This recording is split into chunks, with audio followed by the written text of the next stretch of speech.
Good afternoon, everyone, and welcome to this session of SSL Link and Learn for the teams that are here. I want to welcome the Zimbabwe, Botswana, Eswatini, Ghana, Malawi, and Zambia teams, and the Kenya team that is sharing today. And thank you for the opportunity provided by SSLN to leverage on technology to learn from one another. Thank you for the teams that have planned this. So we'll go straight to the agenda. We'll request that you register because as given the instructions, we like to know who is in the call. And we go straight to the agenda of today, which is shared on the screen by Karabo.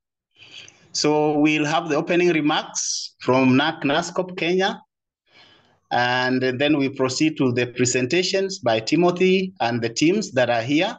So we are ready with the opening remarks from John Bao. I think he's on the link to begin us off so that we begin.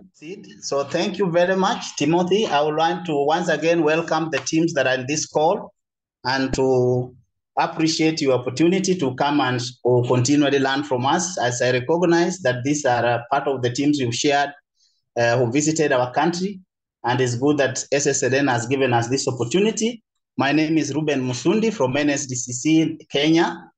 NSDCC is a transition, National Syndemic Diseases Control Council, transitioning from the National AIDS Council in Kenya that is moving towards handling or addressing HIV/AIDS within the emerging context of global context of syndemics.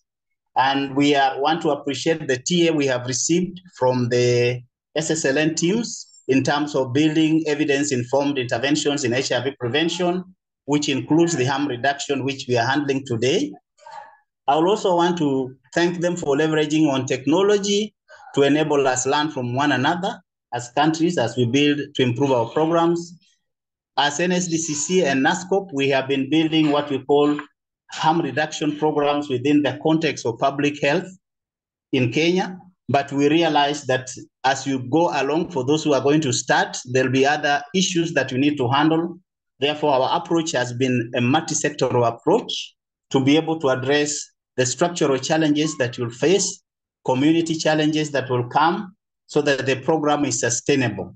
So mine is to welcome, for those who are starting, that this is the approach we recommend as Kenya, that you approach the harm reduction program within a multi-sectoral approach so that you are comprehensive in building a sustainable harm reduction program.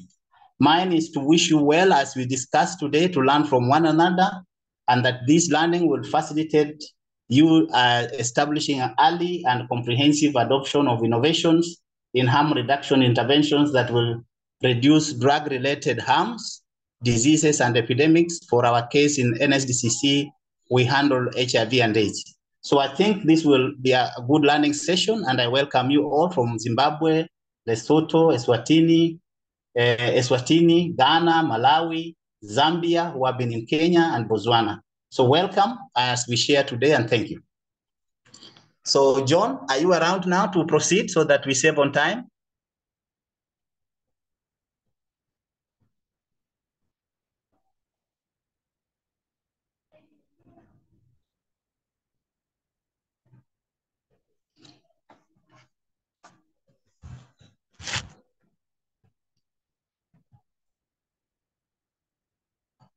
Timothy, we proceed with the presentation because of time. John will speak in the end of the program as we finalize. Timo, can you proceed? Let's proceed with it. Yeah. All right, thank you, and thank you, Ruben, for welcoming members. My name is Timothy Kilonzo, and I support the key population programs under the National AIDS and STI Control Program under the Ministry of Health. Herein, I'll be making a presentation of the harm reduction, the national program, and the situation analysis, and the things that we've been able to undertake and achieve in relation to implementation of harm reduction interventions. Next. Kenya is among the globally known countries with a high burden of HIV. It's ranked at number 7 globally, with an estimated number of 1.4 million Kenyans having that burden of HIV within the global spectrum. Next. And with this, our HIV prevalence currently, we've done really much. We have come from a high of as 9.6 to those back in 2009 to 3.7 in 2023, and still doing a lot of efforts in reducing the same. And this part of the things that have been able to help us reduce this prevalence is our harm reduction programs, focusing on the people who inject and use drugs. And more so, again, this is also looking at the age group of where we have our young and adolescent persons, majorly focusing on three areas, that is aspects of violence towards them, new HIV infections, and also teenage pregnancies for the girls. So with this, at least we are at, as Kenya, we are at 3.7% prevalence in terms of our HIV burden. Next. And within this particular burden, the key population contribute a higher percentage of the same at about 13%, putting in mind back in 2009, when we did our first modes of transmission survey and our IBBS, we found out that they were contributing 33%. But courtesy of the interventions that we have focused on, including harm reduction, we have been able to go as down as 13%. For our populations, the ones we refer to as key populations recognized by our strategic framework, we have female sex workers who contribute to 29.3%. We have men who are having sex with men who contribute to 18.2%. And we also have the people who inject drugs, again, who contribute to the prevalence of new HIV infections at 18.7, giving us 3.7 in the general population. Look at these almost the people who inject drugs at higher percentage in terms of 6 times compared to the general population. We also have other populations we refer to as vulnerable population, which again, we are not focusing in this particular engagement, but more so for key population, the PWID or the people who inject drugs are part and parcel of the teams that we refer to as key populations in Kenya, recognized by our Kenya AIDS Strategic Framework. Over next. And with these, as you all know, globally, most of the countries, they have criminalized aspects of drugs, Kenya being one of them, and a higher proportion of men are the ones who are using drugs compared to women.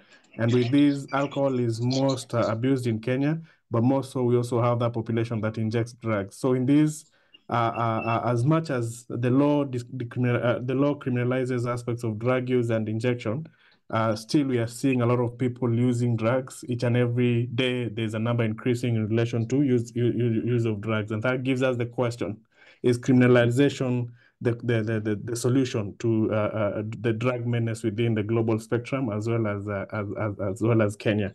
Next.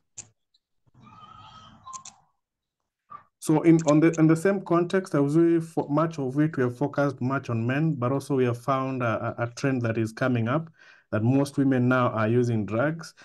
Some time back, we were at 15%. Now we are looking at 2023 at 17%, courtesy of our surveys. And this is also causing an alarming aspect within our programs, because most of the interventions that we were focusing on were all focusing on the men. But now with the current studies, we have seen an increase in the women who inject and use drugs. And with this, put in mind that most of the women are kind of like stigmatized, and the interventions are not much focused towards them, and hence more efforts is put to consider the inclusion of women. Innovations are to include women within the harm reduction program in Kenya. Next. Again, for us, we had to get into our book, get into our research, get into our surveys and our assessments to understand what can we do to enable our communities fight this component of HIV through harm reduction. And we had to understand really what harm reduction is. And what we found out, courtesy of our research and surveys, it's a behavior or strategies that help to reduce risks of harm towards a person. And in Kenya, with regard to HIV, we are looking into, for the key population, we are looking into safer sex, where we give condoms and lubricants, and also we're practicing safe injecting practices, for example, by implementing the needle and syringe program towards our people who inject drugs. Now, with that, those are some of the harm reduction approaches that we are taking as a country. And with this, it has given us a step, or it has given us a go-ahead in terms of the implementation of the harm reduction aspects. The same also, harm reduction refers to the policies and strategies and interventions that we have put that aim to reduce the harms associated with HIV and other transmittable diseases, including hepatitis, viral hepatitis. Next. So after understanding this, one thing that we had to do a lot of advocacy is to connect HIV and harm reduction and HIV with regard to the people who inject drugs. And we had to give clear literature as well as clear practical examples, whereby we have found as that harm reduction really saves lives by doing what? By reducing overdose deaths and promoting linkage to care, facilitate co-location of services as part of comprehensive integrated approach. It also aspects of reducing stigma associated with substance and occurrence of other disorders, including mental health as well as hepatitis, and also lessen harms associated with drug use in relation to behaviors that increase their risk of HIV and viral hepatitis. Also, these behaviors is a component of criminality associated with drug and substance abuse, and then also equip our community members with accurate information and facilitate referral to various resources that are available for them in terms of service delivery. Next. And also by indicating that, we had to come up with a very good strategy, and that strategy has taken time, and that strategy started back in 2008 to 2010, whereby the people who inject drugs were recognized in our policies as a key priority community in HIV response, and hence we had to come up with strategies and plans of now engaging them and providing services to them. And then in 2011, 2012, we started developing guidelines and policies that would now see them achieve their right of highest attainable standards of health. And by implementing them, we went to an extent of establishing OST services or opioid substitution therapy services, which were now established within public health facilities within our national government as well as county governments, whereby most of the people who inject drugs access medically assisted therapy through methadone within these particular clinics. And with that, we went to an extent of adopting combination prevention interventions back in 2016, 2018, which again saw other interventions being included within our harm reduction programs. And these included behavioral, biomedical, and structural, whereby more of structural, we also focused on the legal environment for the people who inject drugs, courtesy of them being criminalized behavior within our legal structures. And then with that, we went to 2018, 2022, where now we scaled up programming and interventions, focusing on decentralization of harm reduction programs and expanding to other counties other than the focus areas that we had before. And with this, we have seen the program grow. And after that, now we are currently now activating our legislative agenda by involving our policymakers to be able to create an enabling environment in terms of the legal environment, whereby we would see now the aspect of ensuring we have alternatives to incarceration with regard to people who use and or inject drugs. Over. Then next. So with these, our response is highly guided by our strategic frameworks and our revolution roadmap. We have the Kenya AIDS strategic framework, which has recognized the people who inject drugs as a key population in terms of HIV response. Number two, we have also developed an HIV prevention revolution roadmap, which is again aligned to our constitution as well as the key thematic areas that the government is also focusing on. And of much of key attention is the aspect of reduction of new HIV, the objectives, which is the reduction of new HIV infections as per our Kenya AIDS strategic framework. And again, there's also the component of number 4, reduction of HIV-related stigma and discrimination to less than 25%. And I'm happy to indicate that we are on that particular path, courtesy of a survey that we have just recently undertaken in 2023, where we are getting at least the reduction from 45 to 23 in terms of stigma discrimination related to the people who inject drugs and other people living with HIV. Next. And then with these, definitely for you to have a functioning program, you must be aligned to the existing constitution in your country. That is the legal legislative instruments in your country. Number 2, it must also be aligned to the mother ministry or the mother institution, which is health. and must be aligned to the various existing policies. So for us, the harm reduction program is really, really anchored on our frameworks, on our policy frameworks, which are exploring, and we are currently exploring windows of opportunities to support or to come up with legal frameworks that will see the sustainability of the program. Of key is our constitution and Article 43, which has given us the right to higher sustainable standards, and part of those standards includes that is the harm reduction, and also we have our HIV Prevention and Control Act, as well as the Revolution Roadmap and our Kenya Strategic Framework. So for you to have a proper program, kindly ensure that you have anchored your program within existing policies and existing legislative frameworks. Next. You can go next. Thank you. And again, as we anchor all these, remember we also have our mother institution, which is the WHO, that is World Health Organization, which again gives us the guidelines in terms of how to implement various health programs.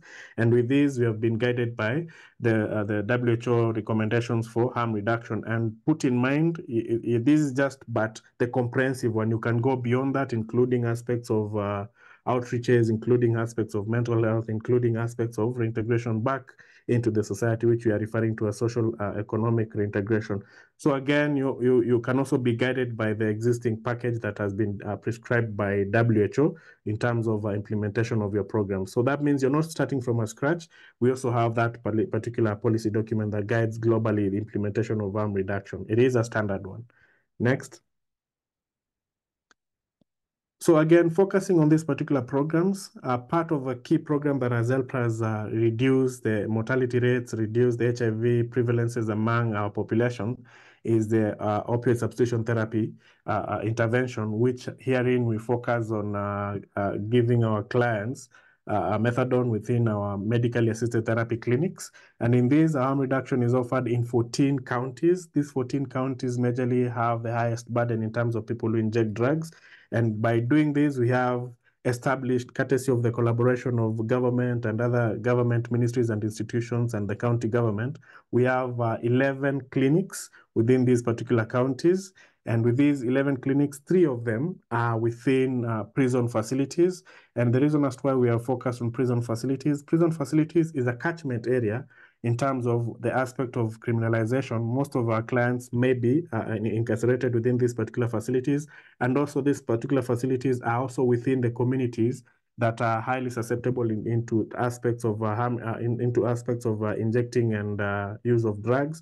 And most of them, hence, we found the gap, and by engaging the Ministry of Interior and coordination of government aspects, we were given now the authority to engage and establish MAT facilities or MAT clinics within these particular prisons. So we have 11 MAT clinics, and we are still expanding. We also undertake services through mobile van clinics, whereby we also distribute methadone to the hard-to-reach populations who are in need of this particular service. So put in mind, you can also expand your programs. You can broaden up your thinking from, as in outside the box, to engage other ministries that can support you in offering some of the harm reduction services. Also, social services, there's a social service department in each and every county. There's a social service ministry in the national government, which can also help you in reaching these particular populations. That means we are not working as a minister, only as a Minister of Health alone, but we are working with other in collaboration and in multi-sectoral first intervention approach. Next. So with these, again, for scale up, we have, courtesy of the implementation back in 2015 when we started the program, at least we reached 45 people. Those were the people who started the MAT clinics in terms of receiving methadone in these particular clinics. But as of now, and just to correct this, but in 2023 September, we are now looking at 9,167 clients who are currently enrolled in our MAT clinics. And also look into the numbers, the number of the other services that you're also offering according to the WHO. And in these, we have been able now to reach at least, we are currently at 88% in terms of the number of people who are injecting drugs, courtesy of Kenya having about 26,657 clients who are within the PWIDs that have been identified within our programs. So we've been able to reach, courtesy of our scale-ups, we have been able to reach to at least 88% of this particular population, and we hope to reach 100% and also cover each and every individual that is supposed to be covered within the harm reduction program. So for you to do scale up, again, that means you do a lot of advocacy. That means, again, you ensure that you involve and engage these particular communities on your decision-making tables. Next. So we've been able, courtesy of our advocacy, we've been able to bring at least for once the interventions to be recognized within one of our legislative instruments.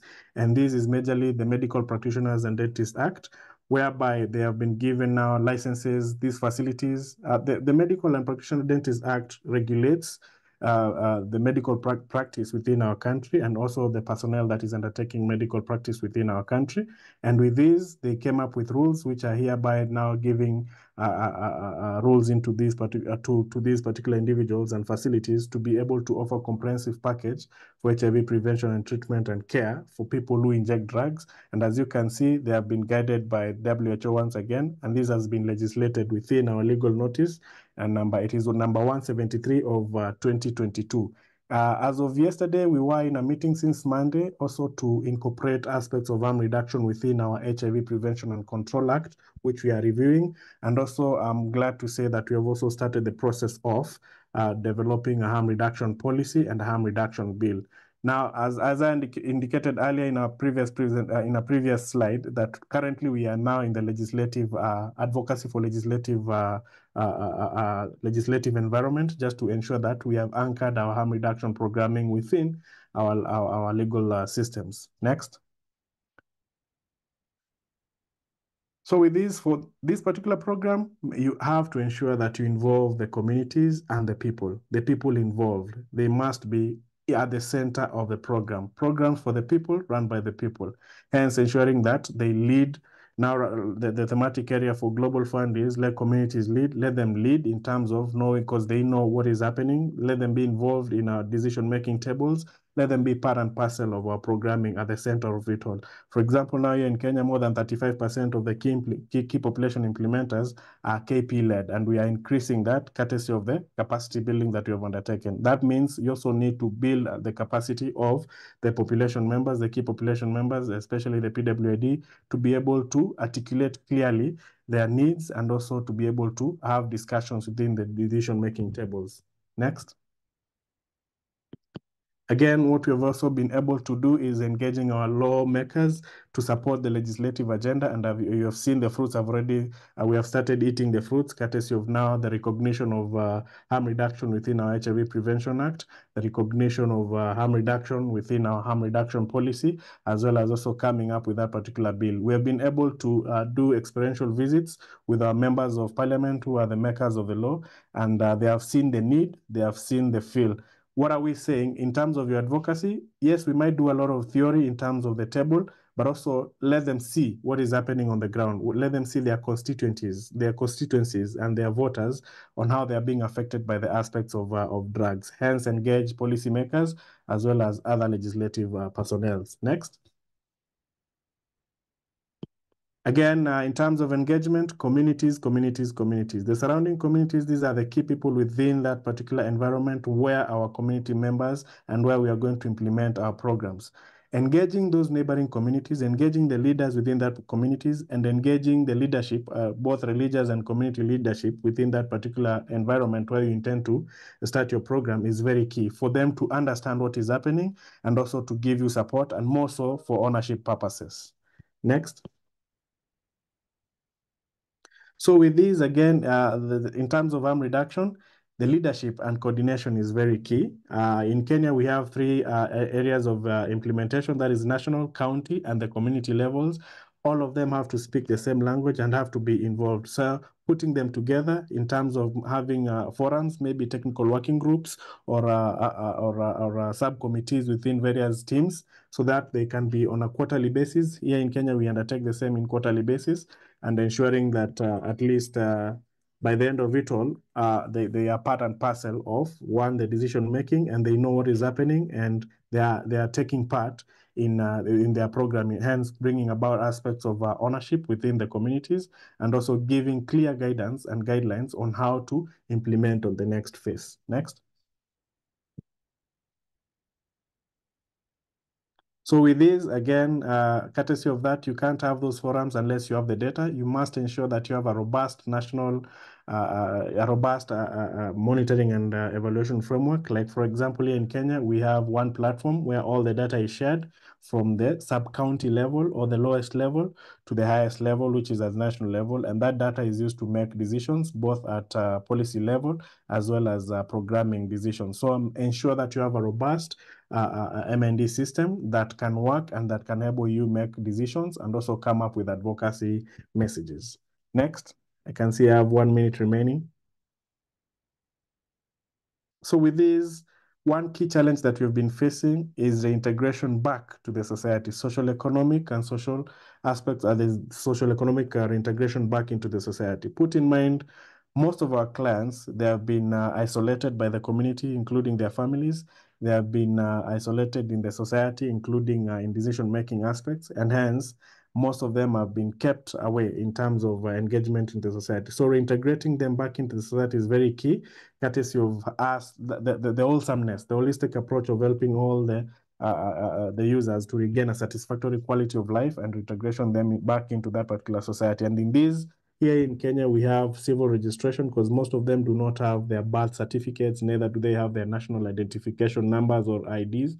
And also social health insurance, where we are also focusing on their health, courtesy of them now to be able to access health in any other facilities, not only in our specific facilities for them, and also come up with income generating activities, noting that most of them do not have income generating activities and they have families and they have needs, and as well as building their capacity to be able to undertake various assignments and duties or jobs within the community. And the other part is psychosocial and mental health support. Ensure that within your programs, you also think on how to establish these. Now, currently here in Kenya, we're in the process of ensuring that all of them have civil registration and also the social health insurance fund, as well as also trying to communicate with other stakeholders to be able to engage them in undertaking in giving them some jobs, either daily or daily manual jobs or otherwise, because some of them are also skilled people who have been maybe at employment some time and now they need to get back into that aspect of life.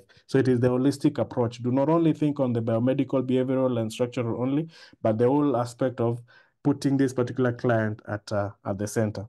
Next.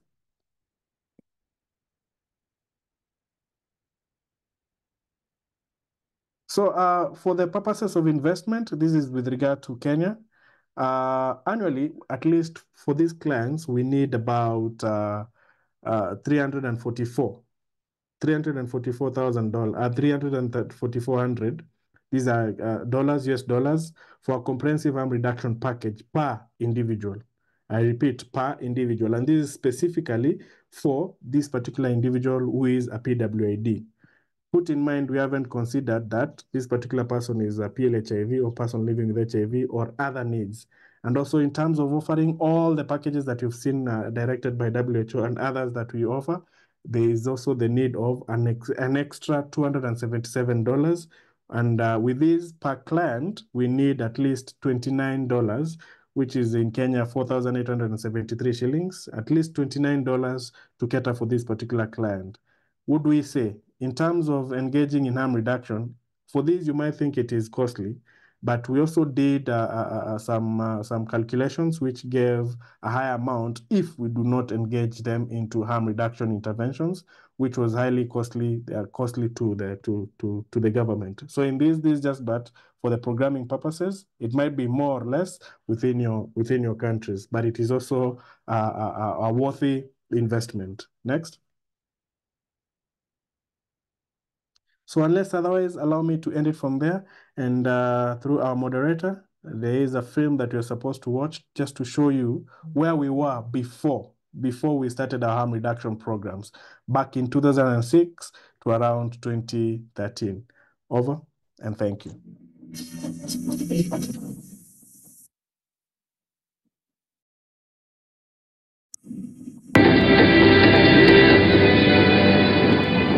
Lined with pristine sandy beaches and calm blue waters, the coastal region has for ages remained one of the most beautiful sights in Kenya.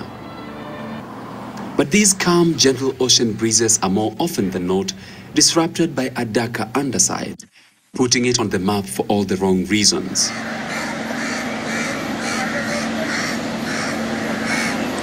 The region has been grappling with one major challenge: the alarming cases of drug abuse. Among the many chained by this menace is Maimuna Hassan, a mother of 3 who has been hooked to drugs for over 12 years. Mimi nilikuwa kama bush tour na kufanya wazungu bush tour yani. Pia nilikuwa model. Unaona, Mungu alimfungulia njia nikawa star. Unaona, baada ya kuachana na bwanangu. Nikawa nafanya modeling, napata masponsor, wakaanza kunienua Wataliani. Unaona, nilikuwa na lamira na nyapombe. Nikaja nikaingilia hiyo, nikaona ni sehemu nyingine tamu kusema la kweli. Nikaanza kuvuta, mwisho nikaanza kujidunga. The drug has deteriorated the community. So people are neglected, people are not given the health facility, the health services that they need. People who use drugs, they've been discriminated, they've been stigmatized from the community. What we are calling upon is for all the government agencies really to work together and to have the law enforcement really helping us to reach these sick people who need help, who may not need to be taken to a prison, but maybe to a hospital when they are arrested, and have them rehabilitated, help them to stop taking drugs, help them to get reintegrated to their families, help them to get jobs, and basically assist them not to engage in criminal activities again when they are looking for these drugs. Kwa siku nilikuwa natumia kama 2,000 ama 3,000. Inategemea vile nitapata pesa. Hata nikipata 10,000, nitahakikisha asubuhi nimeamka sina kitu. Huwezi shughulika mambo ya bibi, huwezi shughulika mambo ya mtoto. Lala ukiamka ni drugs. Lala ukiamka, kwani bibi yangu yuko ni huyo yani. Kwa sina bibi mwingine. Huyo ndo bibi yangu wa maana. Even though the coastal side takes the biggest chunk of the drug problem, it is not an entirely coastal problem. According to the Kenya MAP's Size Estimates Consensus Report of 2012-2013, there are an estimated 18,327 people who inject drugs or PWIDs in Kenya. Niko affected na zile dawa kwa sababu niko saa zingine sizitumii vizuri. Narukaruka masiku. Maana kama sijapata heroin, siwezi fuatilizia dawa vizuri. Unaona? Kenya's national HIV prevalence stands at 5.6%, according to the Kenya AIDS Indicator Survey of 2012. However, HIV prevalence among people who inject drugs is more than thrice the national prevalence, at an average of 18.3%, making them a group that needs special attention for programming. This prompting the government, in collaboration with other partners, to implement a number of measures to help reduce the drug problem. This comprehensive package includes the needle and syringe exchange programs, opioid substitution therapy, HIV testing and counseling, the antiretroviral therapy, prevention and treatment of STIs, condom programming for IDUs and their partners, targeted information, education and communication, diagnosis, treatment and vaccination of hepatitis A, B, and C, TB prevention, diagnosis and treatment, the medication-assisted therapy.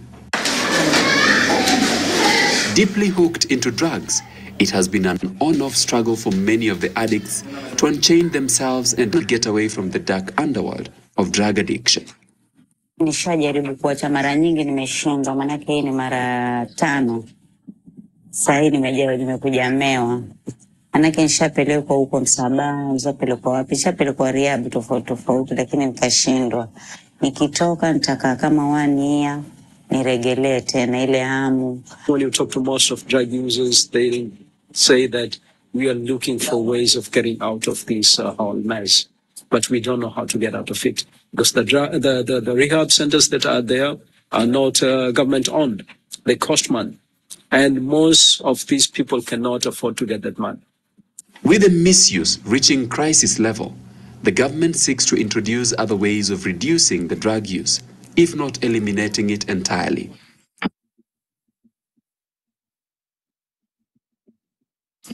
The medication-assisted therapy, with methadone as a drug of choice, seeks to be the answer to Maimuna and many others on how they can unchain themselves from injecting drugs. The goal is to assist the drug users to stop the opioid use. And for these purposes, 90% of the drug users in Kenya use heroin. So they'll stop using heroin and basically stop injecting.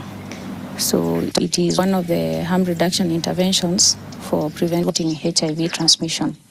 We have been advocating for this program for almost 10 years now, to be able to have this program to ease the challenges that drug users are suffering outside there.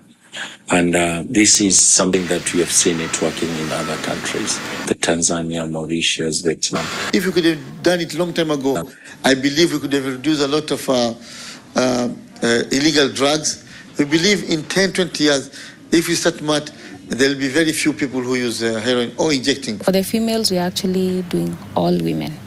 Any woman who is injecting or smoking heroin will be eligible for this program. For the males, we will start with the injecting drug users. But because we are planning to reach 9,000 injecting drug users in the next 5 years.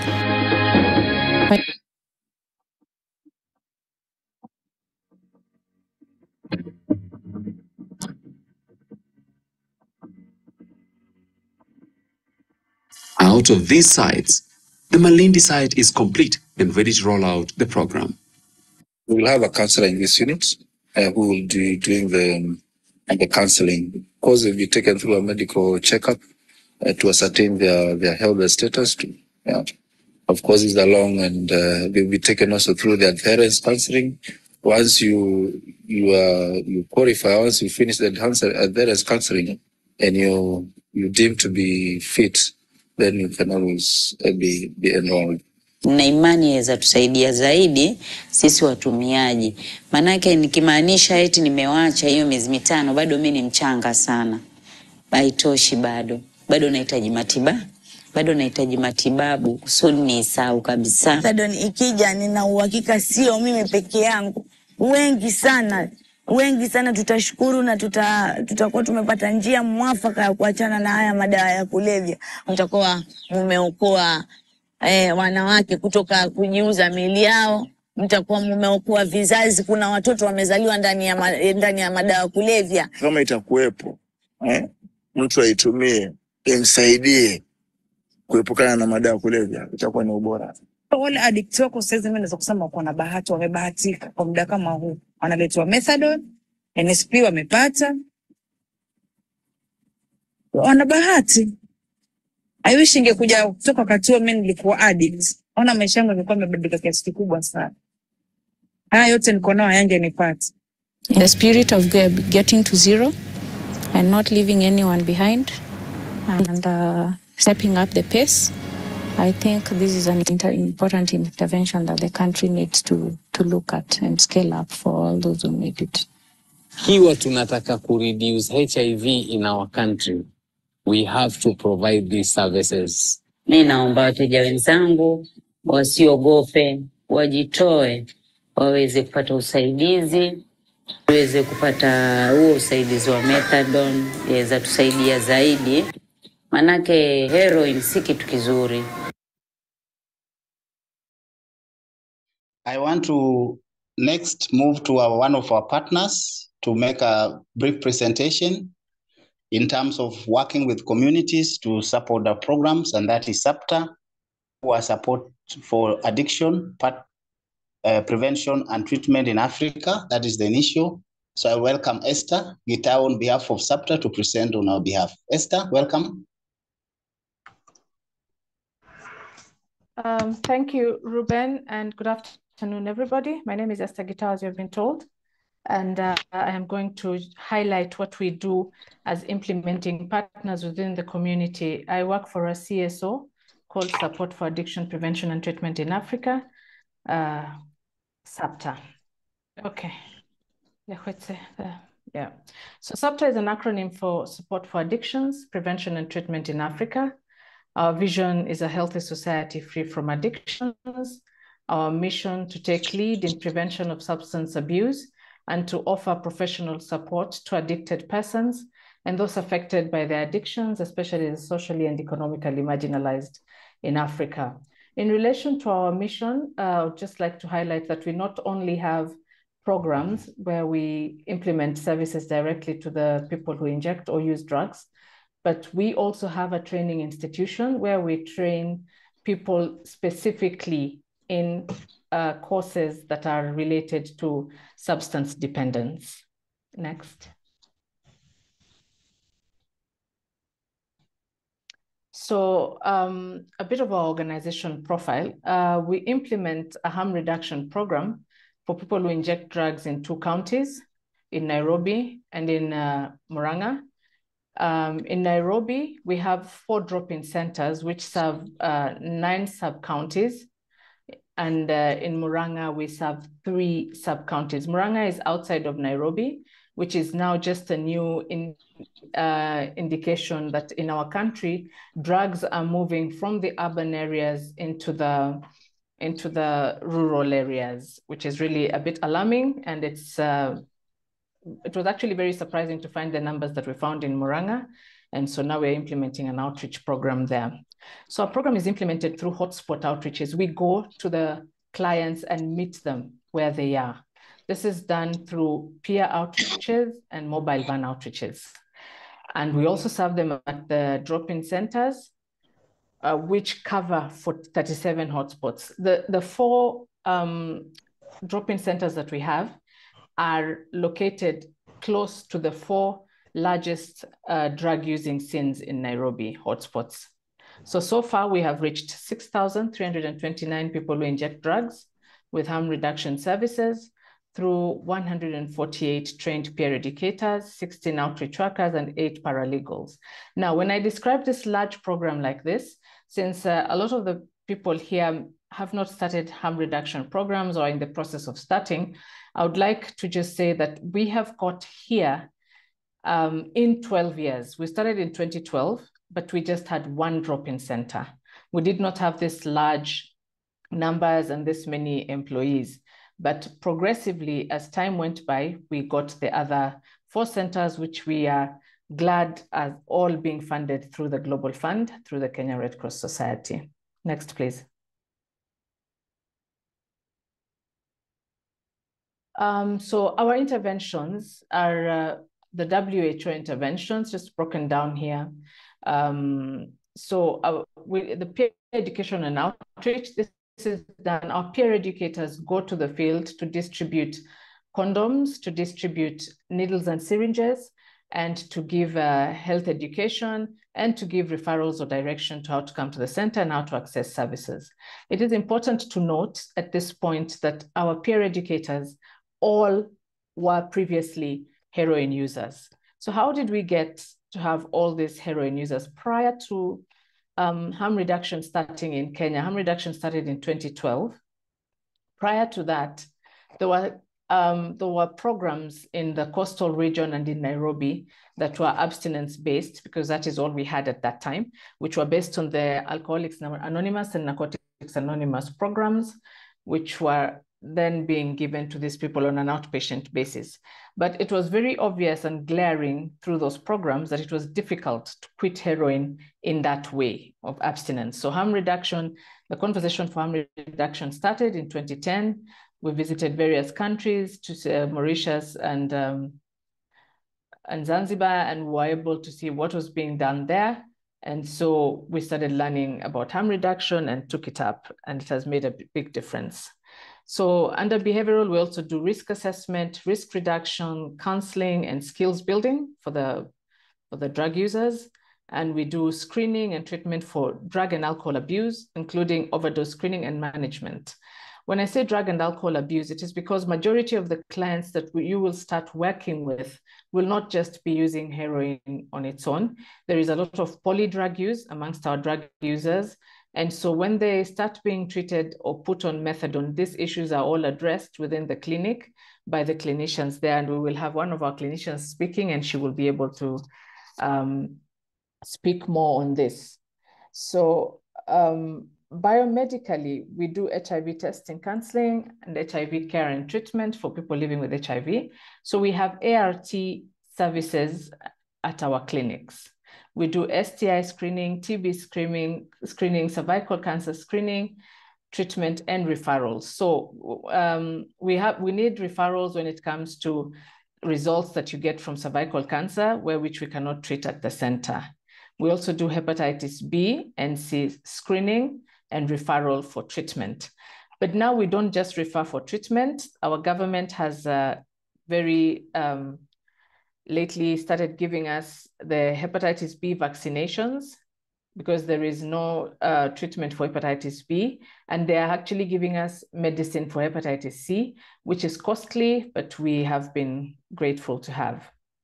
Structurally, we offer hygiene services, nutritional support, and our DICs serve as safe havens. Sometimes the drug users want to be away from the drug using scenes, particularly as they're going off heroin and go on methadone. So they come to the centers, watch TV, do their laundry, and just hang around. It's a safe place to be. We have advocacy with government agencies for various issues, including identity cards, good conduct certificates, and KP-friendly services. I think this is what Timothy was speaking about earlier. This is now when we're trying to transit them into community reintegration and when they're looking for jobs and sustainable livelihoods. Then we have Know Your Rights campaigns and mitigation of human rights violations, because we have to teach our people what their rights are and what should not be done to them. Because when we started, they had undergone a lot of violation from the community, from the law enforcers, who at that time had not been sensitized. We have now sensitized them, and you will find in majority of our police stations, they will call you to come for your people, or they will refer them to go back to the center, unless it is capital crime. Next, please. So this is still behavioral, where we have psychosocial support and addiction counseling. As you start your programs or as you go on with them, it is important to invest in not just psychologists, but invest in psychologists that have taken a training in addiction or drug dependence counseling. It comes in handy because it's a completely different type of counseling. And so it will help the drug users get more psychosocial support that is larger than just counseling, but is specific and unique to their need. So we do referrals for PDT such as mental illness. We discovered that as we have ADHD, depression, anxiety disorder, schizophrenia, and so we began to refer them. And non-communicable diseases comes under biomedical, where we are now taking into note that, as again, a word on this is, before we put our clients on methadone, we are now, as we go into the next grant sessions, we are recommending that they have a full medical checkup, because we have found a lot of people had many organ issues and now are having organ failure because no preliminary medical full checkup was done. So it would be wise as you start to look into that. We also provide pre-exposure prophylaxis and PEP. For biomedical, we do abscess treatment because they still present. It has reduced greatly from when we started, but they still present with abscess treatment because of not injecting in the right place. So we also do health education sessions on how to inject in the right places.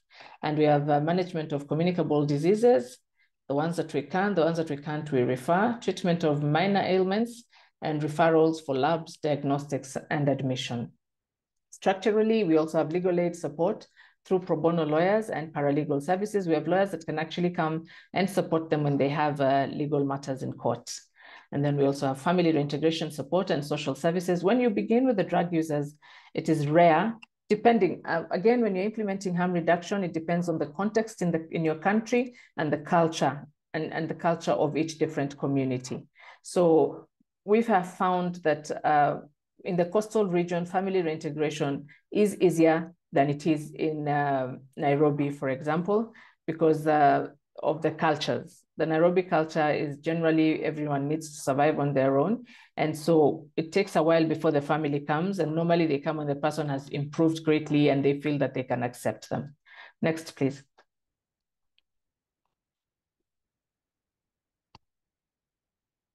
So the needle and syringe program helps in controlling bloodborne disease, preventing and bloodborne diseases, especially viral hepatitis and HIV transmission through injecting drug use.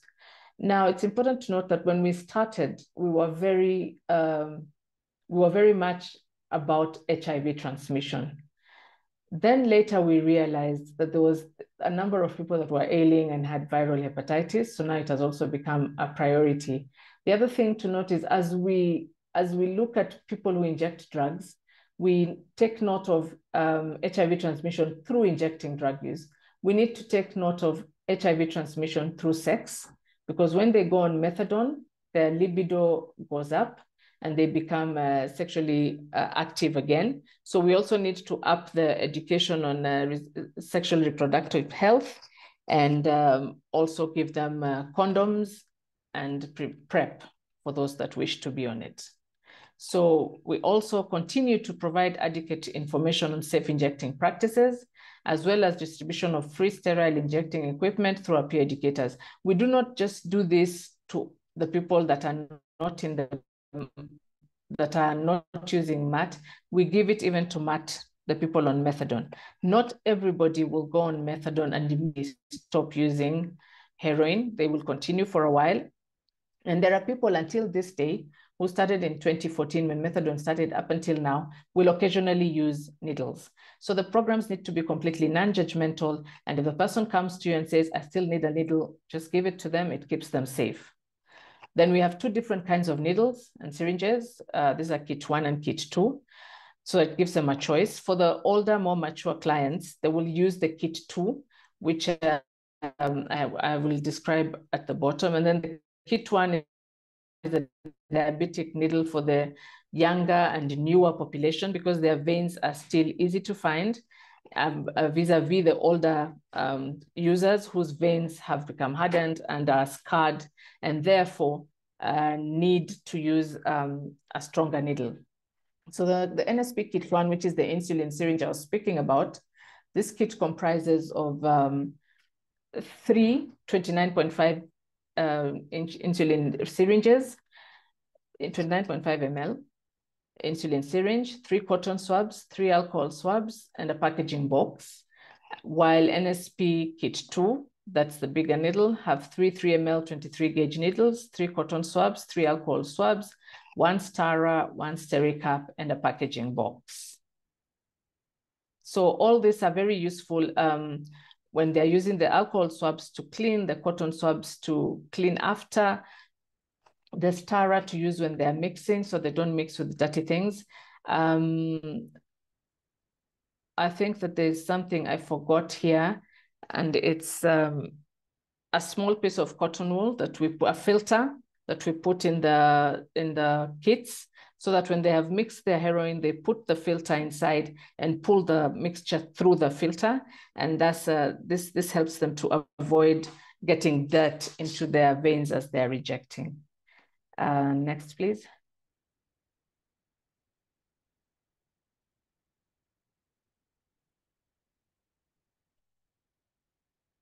So kits are distributed by peer educators at the hotspots and drug dens. And then safe injecting practices that we disseminate to them on continuously is washing your hands before injecting, be patient while injecting to avoid the abscesses, always inject near people or at the den where there are other people in case of an overdose, because we have given naloxone to the dens and to peer educators who are in the field and they've been trained on overdose management, including how to inject naloxone. Then we have taught them safe disposal of used needles, and we discovered it works better when we have safe disposal boxes within the hotspots. Then they must swab the area of injecting before they inject, because there's a lot of dirt normally on one's hand. So the alcohol swab is used for this purpose and ensures that the area is completely clean. So the importance, we train them continuously on the importance of clean needles and syringes and non-sharing, and also to avoid infections, to avoid transmissions, and to avoid abscesses. And I will comment that since we started this a while back, at this point, it is rare to find infections that are directly related to injecting, and abscesses are reduced. So that we are grateful for, because it was a bit on the excess in the beginning. Next, please.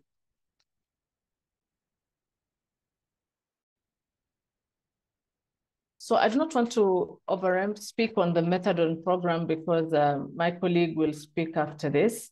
So it's a component of the comprehensive approach to address illicit drug use, and is also endorsed as a best practice by the WHO.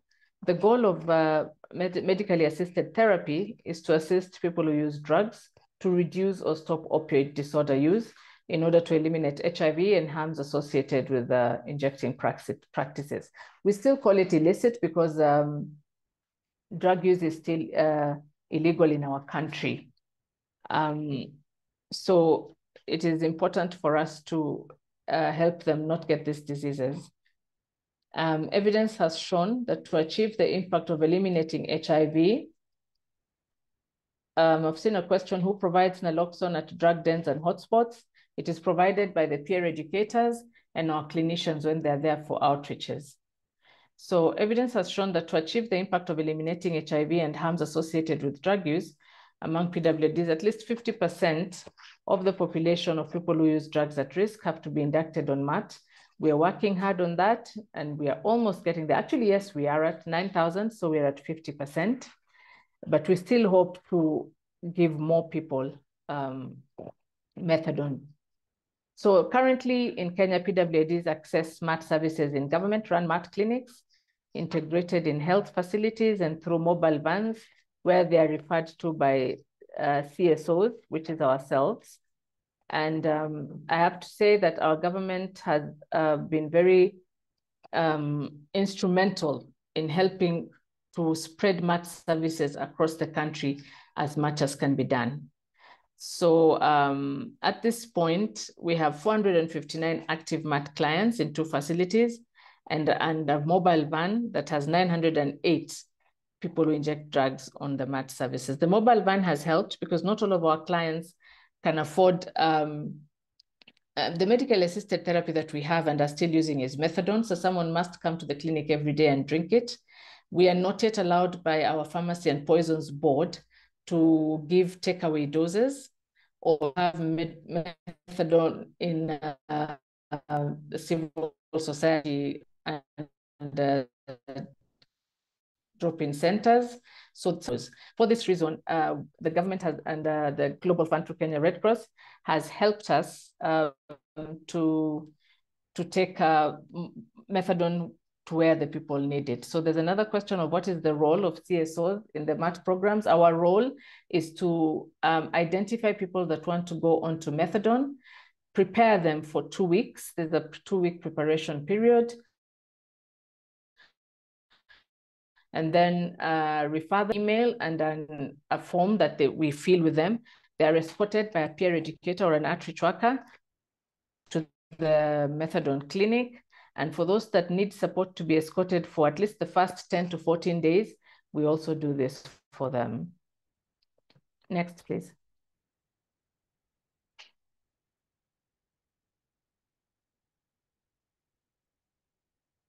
So that's a very old picture, but this is a van that this one is not used for methadone. This is a van that is used for outreaches, where we take them to the field, and here they can even have cervical screening done within this van and in Nairobi to reach our clients who sometimes are not able to come to the centers. Thank you, Ruben. It is noted. We will keep the questions for the Q&A. So one of the best practices we have, as Timothy said, women are not very keen, are not easily, not very keen. They may be keen to want to join the program. But earlier I spoke about cultural and environmental factors. In most African cultures, women are not women are not expected to be drug users or to drink and misbehave. We're supposed to be the foundation of the society.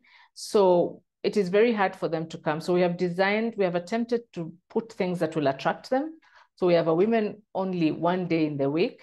We have service providers focus on the female drug users' needs, and we give them services uniquely tailored to them: family planning, cervical screening, hygiene kits with what are they called? Sanitary towels. And then we have beauty corners where they can do their hair, do their makeup, and just sit down and have a nice day as women together. And we see that it helps bring them. But sometimes it's important to also have an incentive for them, because for a woman, it's hustle in the field than for the men. So when you give them a little incentive, at least their day has not gone without anything. Although incentives are slowly becoming not very popular with donors. So sometimes just the lunch that we provide, we also provide nutritional support. We give them lunch and porridge for breakfast. And also to mitigate violence, the program has formed a violence prevention committee at the hotspot levels with representation from local administration, religious leaders, community members, and paralegals.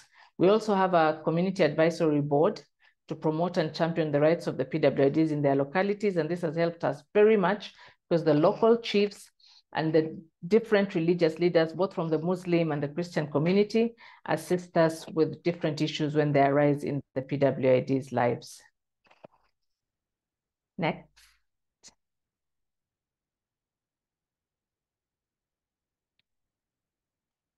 So our challenges at the inception, which is something that you may experience, the people who inject drugs were hesitant to provide their real identity or real names because it is still criminalized. And so therefore, there are people we started with who had different names completely from what they have now. And slowly we are beginning to get people's real identities. And then when now they want to get IDs because they're getting reintegrated into community, they're using their real names. Now, to get these IDs, in our situation, we had to go an extra mile where we would have, because they don't have an ID and they don't have a birth certificate. So because they've left home due to their drug use, and you cannot reach their people when you ask them at that point. So you take them to, we have a hospital called Mbagathi Hospital where they have dental assessments done for their age. And then through the local chiefs, we are able to help them get identity cards. What we are also now working on with the government is how they can get certificates of good conduct, because many of them have a criminalized past. But we try to, we're trying to negotiate and relate their criminal past to their drug use, which they have now stopped, and hope that this will help to get them certificates of good conduct, which is demanded for by most employees in Kenya.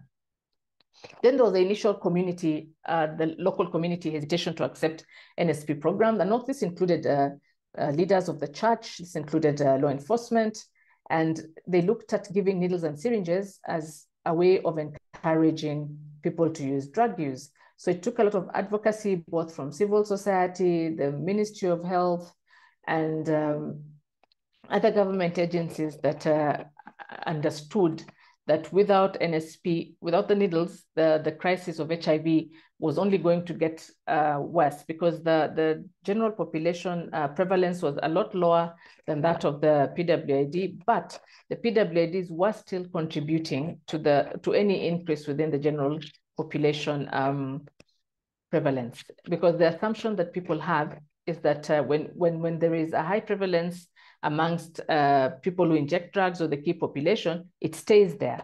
But no, it doesn't. These people interact with the GP through sex work, through relationships, some through families. They're injecting, but the wife doesn't know. And so therefore they put their families at risk. So with these arguments, the community progressively started to accept the NSP program. Then we had resistance from the peddlers when methadone was introduced. They were a bit resistant, and then they noticed And we spoke and we did advocacy with them, because even as you put other people on methadone, there are others, unfortunately, heroin. And even the ones on methadone sometimes continue with the heroin for a while. Then there was difficulty in hotspot mobility, because at that time, there were very many raids by the law enforcement officers and county authorities. This has not stopped for the narcotics officers, because that's their work. So we have our peer educators in reflector jackets and identification, so that if there's a raid, they can explain what they're doing there. But before, we used to have even the peer educators arrested with the other drug users. Unfortunately, the raids that are meant to target the law enforcers end up targeting the drug users themselves.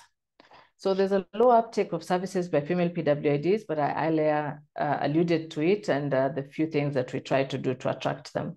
There's low PrEP uptake or retention for those initiated. There are various arguments about it, but we are still doing more education to see if more will be initiated on PrEP. And then there is lack of effective income generating activities for them. They would like to be integrated into society to stop crime, but jobs are hard to come by. Income generating activities need support. We had support from the UNODC at one time. When that support ended, everything halted. So we are still trying to reach out to other private entities and see if people can be trained in different things that they would like to be trained in. For those that are interested in going back to school, we're trying to see if they can join tuition schools and sit their exams. Then a challenge that remains is the punitive drug law against users that leads to some people who inject drugs serving jail sentences, which they shouldn't be serving, because they were either in possession of drugs for themselves or paraphernalia for drug use. Next, please.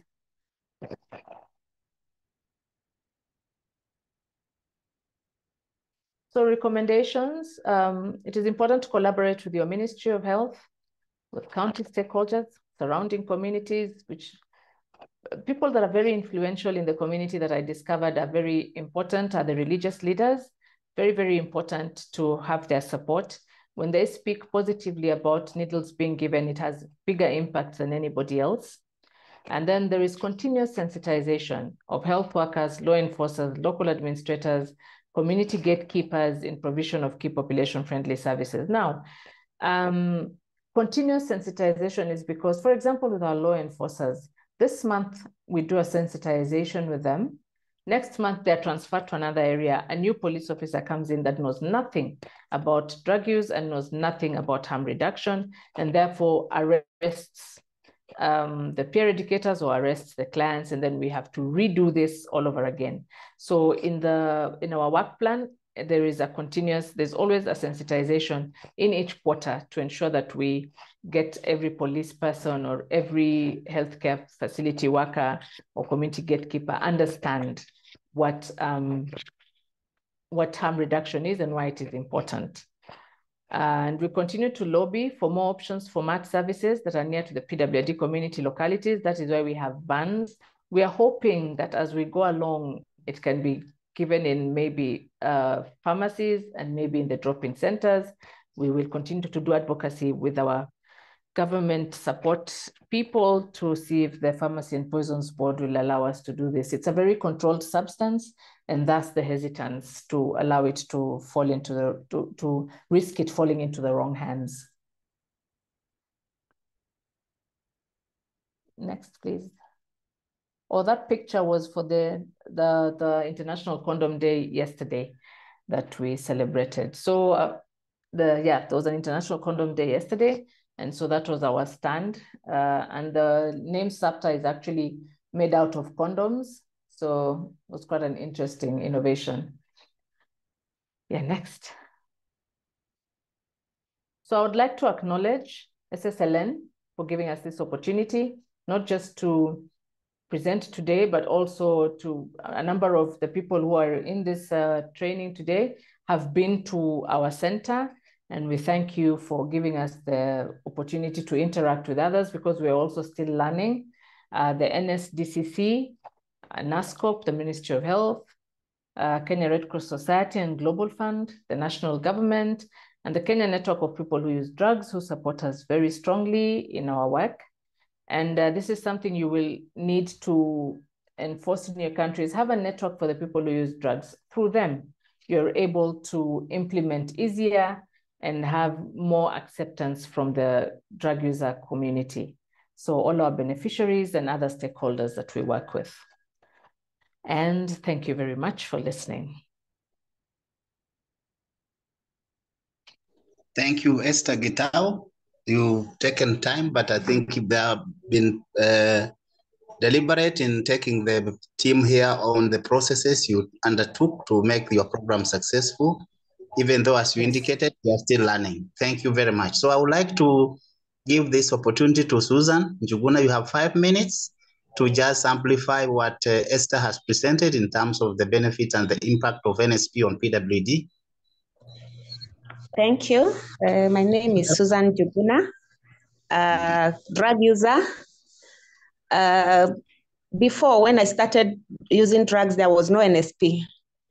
We used to share with our sex partners, with our partners, without caring or fearing because of the need of drug. And along the ways, at sometimes you could use a solution to clean a syringe that you've used for a week or so. And as a result, we had infections, abscess, and our veins were damaged. And in 2012, NSP was introduced, a program by the name SAPTA. I was introduced to SAPTA, and NSP by that time was introduced. I was a client there. And we adopted NSP. We were given new syringes in exchange of what we've used. And this made us to trust this program because initially no one wanted to associate themselves with us because we were known as criminals. Even our families, we couldn't trust anyone. But when SAPTA came, giving us NSP and a condom and other things, we trusted, we adopted the use of syringe. And at this time, you could use one every shot. If I inject for 3 times, I'm given 3. With the tonic and anything that I need. And in exchange, the peers come to collect the syringe. So this made the infection reduce, an abscess and the vein damage reduced. And in 2014, I was introduced to methadone. Yeah, I was introduced to methadone clinic, and along using methadone, as I was using methadone at some times, I could want to use my heroin. So I couldn't shy to go and take a syringe from my peer because this is someone who will not judge me. There is no stigma, there's no discrimination, and they are non-judgmental. So I go and take my NSP. And finally, I exited from methadone and exited to NSP. Reintegrated back to the family. I am a community paralegal right now. I've gone back to school, pursuing diploma in addiction counseling. I'm in my 4th semester. I'll be graduating this year, December. I'm a beneficiary of the harm reduction program in Kenya. Thank you, and over. Thank you, Susan, for that precise cycle on how you've been able to be reintegrated and the progress that SAPTA has helped you to achieve as an individual. Thank you very much for sharing with us. I would like to invite Dr. Sheila, who is also a facility provider for the MAT program in Kenya, to briefly share. Sheila, you have 10 minutes because we want to give our audience enough time to interrogate our discussion so that we can hear from them and be able to respond to their concerns. Sheila? Yeah, good afternoon, all. My name is Dr. Sheila Ayuya. I work with the Ngara Methadone Clinic. I am a government officer. I'm glad because I've been supporting the clinic for the last 8 years. Next. So basically this is about Ngara. Ngara, we are located in Nairobi City County. This is our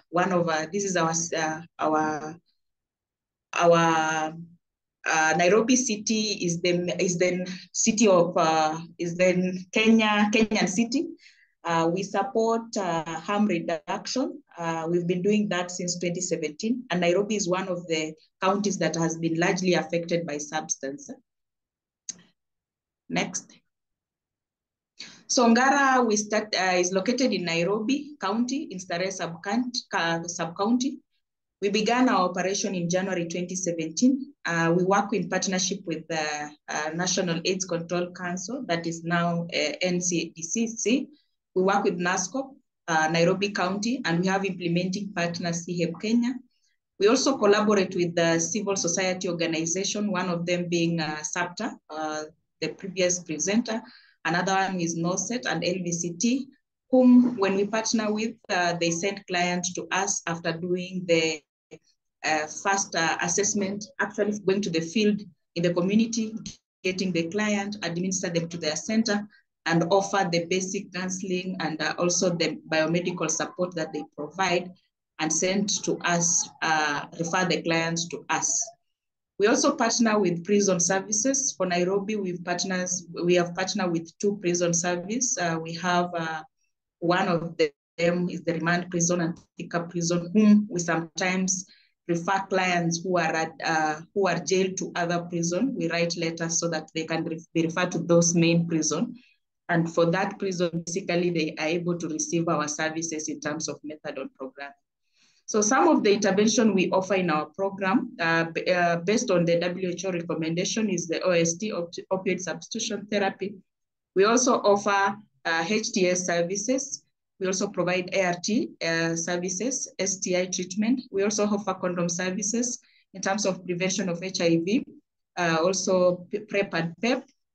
We provide IC material for our clients in terms of information, education, and communication for them, even including their partners. We also offer hepatitis C treatment for the clients who are affected, TB screening and management. We also provide overdose management and also RH services for the women.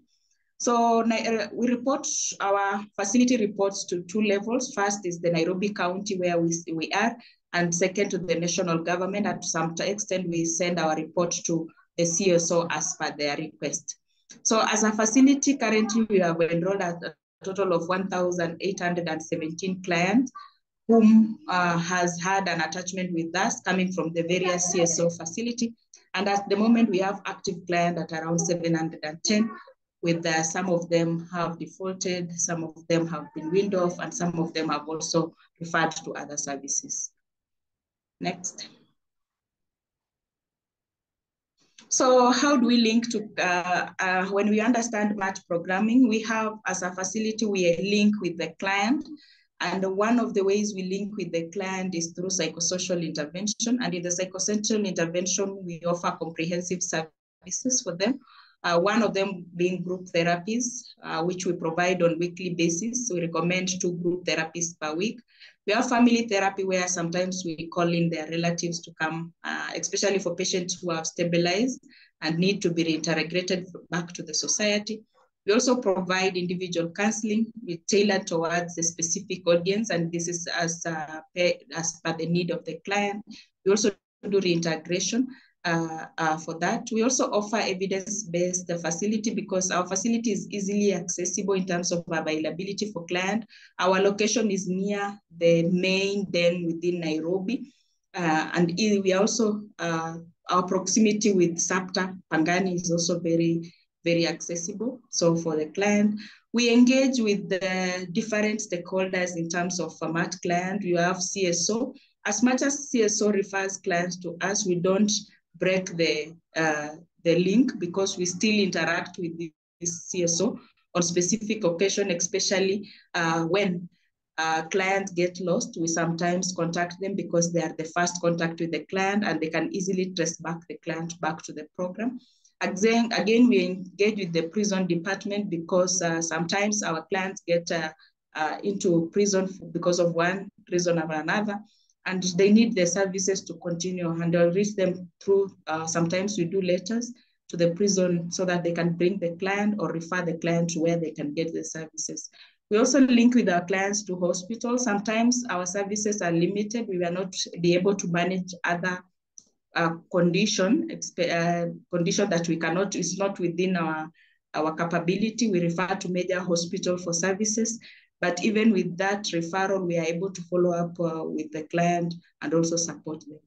In terms of advocacy for our end, we also develop IC material for them, and also we sensitize the people and the local community around us on the kind of program that we offer to our client. As a program, we also engage with stakeholder forum that is tailored towards patient and also program progress. So we have the technical working group that we do it on a quarterly basis. And for this, we have the national technical working group. And again, we have the county technical working group. So for the county technical working group, we meet once per quarter. And basically, we are looking at all the programs within key population program, where we meet and just have an engagement and discuss what is upcoming. We also have match linkages. So for match linkage, we normally call upon the people within our county and the stakeholders that we support one another. We come together and just discuss our progress in terms of client, any challenge, any upcoming issues that is coming in the program. We also have the MAT CQI program, where we coordinate usually with the CSO, and this we do monthly. So in monthly basis, we have a meeting with our CSO, and for this we just sit down as a clinic and with the CSO and just discuss patient progress in the program. Next. So we have, as a program, we've had some of the best practices we've had so far. We have understanding that this is harm reduction, and our focus, we also focus on HIV. So HIV program is one of the programs that we implement comprehensively in the MAT program. So for the patients who are HIV positive and they are willing to take methadone treatment on our end, we encourage them to use ART, and for that, majority of our clients are on directly observed therapy, that is DOT. And for our clients, we have 100% viral suppression for the clients that are in our program right now. Again, we have also, as a program, advocated for weekly psychiatric review. For our facility, as we speak, we have a psychiatrist attached to our clinic who is there on specific days of the week, and she's able to support the client that need that their services. We also have a reduction of clients without referring. As I told you in the beginning, sometimes we don't, the link between the CSO and the MAT clinic we cannot work without the CSO. A MAT clinic cannot operate without the CSO, so we work like a linkage. So sometimes, as per our program, when clients get lost, they're supposed, when they have spent more than 5 days out of the program, usually we refer them to the CSO for some basic counseling before they refer back to the MAT clinic. One thing we came to realize, some of that time when you send back the client to the CSO, sometimes they don't reach, or they feel like they're wasting time and they might not show. So we've had like a RRI so that we can just have a 30-day initiative to have clients, when they come to us, we just redact and see how the outcome is it. And we have seen it has really improved in terms of client adherence to treatment. Again, the engagement between CSO and MAT programming meetings that we've had, it's one of the best practice because it has helped us to stay together, work together, and also know how to manage our client in the best way possible. Because through this, we are able to discuss some of the difficult challenges we come through with our treatment to our client. And with that, it can be able to help us in terms of offering the best to our client. So we also, as a program in Nairobi, we'll be one of the facility, I think, within our catchment, within Nairobi, and I think within the country, it's one of the facility, our facility is the only facility that is offering mobile dispensing services. So for us, we have actually 2 dispensing mobile services. One of them goes to the eastern part of Nairobi. The other one goes to the southern part of Nairobi. Remember that Nairobi is big and some of our clients come from those far reach end. So with that, we've been able to help the client in terms of financial access to service because methadone is a daily dose. And sometimes we've had challenges when patients have been complaining that they're actually defaulting or relapsing because of lack of financial support to reach the MAT clinic.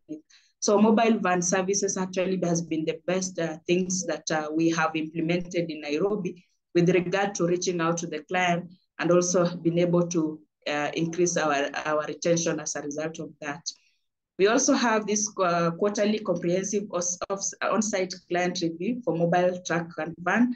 So usually for us, we normally advocate. Remember, when clients go to the van, there are some services that they might not get during the mobile van services like psychotherapy. But for us, what we normally do, we after the quarterly review, we normally send the client back to, it's a one-day activity. So they come on one day specific, we organize, they come back, all of them to the MAT clinic so that they can receive the comprehensive package and then continue with their methadone dispensing through the van. But in case of any challenge, they come to the clinic. For our patients who are incarcerated, sometimes every month and sometimes even every quarter, we encourage monthly, but to some challenges, if there's some challenge, we normally do quarterly. So we normally go to the prison and review our client in prison. So if we have 15 clients incarcerated in remand, on a specific day, we organize with the remand, the prison department. We go there, we review all the clients, we do all the urine toxicology, psychosocial support to them, and they continue with their methadone. So we have collaborated methadone dispensing support with the justice system. Also working with the justice system has really helped in terms of patient adherence to treatment and also patient benefiting from the program because we don't want to interrupt the treatment that has been started in the program on the client. Next. So some of the challenges we've come through as a program is one, increased cases of self-discontinuation among clients. Most of our clients do well on treatment, and sometimes over the treatment, they feel like they're okay, and they try to stop methadone and say they feel they can handle it. So most of the challenges we faced, we have increased. Most of our clients have self-discontinued themselves. And it's a big challenge because it really have an impact on our retention. We also have increased incidents of insecurity, especially violence, threats towards staff. That has been there for some time with the client, but over and over, we've tried to mitigate that through counseling, psychotherapy, and also engagement with the client through the peers. We've also had a challenge where clients are defaulting in one facility and get inducted to another MAT clinic. So usually our system of dispensing is electronic, but you find we don't have a database where all this MAT clinic within the country is interlinked. So you'll find a client defaulting in, for example, Ngara MAT clinic and go and post in another facility like Mathare MAT clinic as a new client, and the client get inducted on the other end. So that is a challenge because tentatively it will affect the retention of both MAT clinic because of the proximity of the MAT clinic. Again, another challenge is COVID-19 vaccination uptake amongst our clients. We have had a robust, during the COVID-19 time, we encourage our clients to get vaccinated, but basically majority of them didn't benefit from that. Very few clients showed up for the vaccination. Next. So our recommendation as a program, though we are doing well, but we also have other pharmacotherapy. For us, our recommendation is also to think of incorporating, as much as we have methadone, there's also the option of buprenorphine in the program. I know it's being run in Kenya. In some counties, actually, they do buprenorphine and methadone. For us, we've not implemented buprenorphine. And this is just a way also we need to incorporate that. And then also use of methameasure in mobile van, track to shorten dispensing. So this is one of the things for the mobile van, what we normally do. Usually we normally pack the methadone that is we are supposed to dispense. Like for example, if we are dispensing tomorrow, we normally pack it today. So we pack it today and then dispense tomorrow. So the packing process is usually very tedious.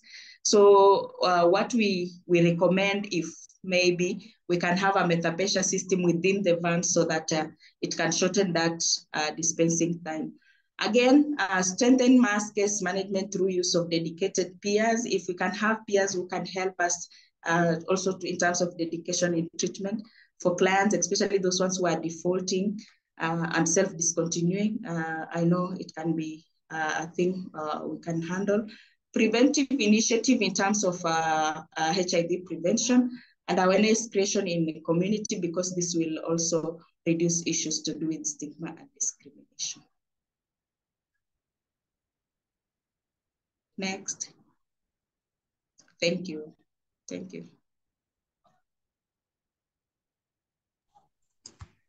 Thank you, Daktari, for the presentation. I want to make a request to us that I want to make a request to John, who is in the meeting. John, you'll start as the discussion in terms of Q&A, because I have seen most of the questions are on what is the role of community. So I want you to preserve your comments so that when that question, we pick up the questions, and then you can start us in terms of replying to some of the questions given by participants on the chat. I had asked Wendy to summarize all the questions so that we can follow one after the other. So at this juncture, I want to hand over to Timothy, who will guide this process in the next 20 minutes. And then we can have John Bao to conclude from NASCOP the discussion and make our way forward. So Timothy, I want to throw it back to you. And then I want to invite John to be our first facilitator in terms of replying to the issues of around what is the role of community in this process. Timo, can you take up? Thank you so much, sir. And courtesy of this, allow me just to take the shortest time possible. And I've seen some of the questions being thrown onto the chat box. Wendy, I'll request you or Karabu just to pin them out and read them out so that we can go quickly on them. But in the meantime, members, if we have any key questions, we can bring it on board. I've seen some of the questions asking about how we've been able to sustain the implementation during the implementation in Kenya, whereas we have a legal environment that is not that welcoming. Number two, others are asking about community engagement. Also, the implementation of IC materials, how we come up with the IC materials and with the language within, how is it accommodative? So those are some of the key questions that are coming up. I would like to invite members just to ask any question as we wait upon the team that is Karabu and Wendy to place the questions on the platform. Any member, any clarification to this extent, members? You're welcome.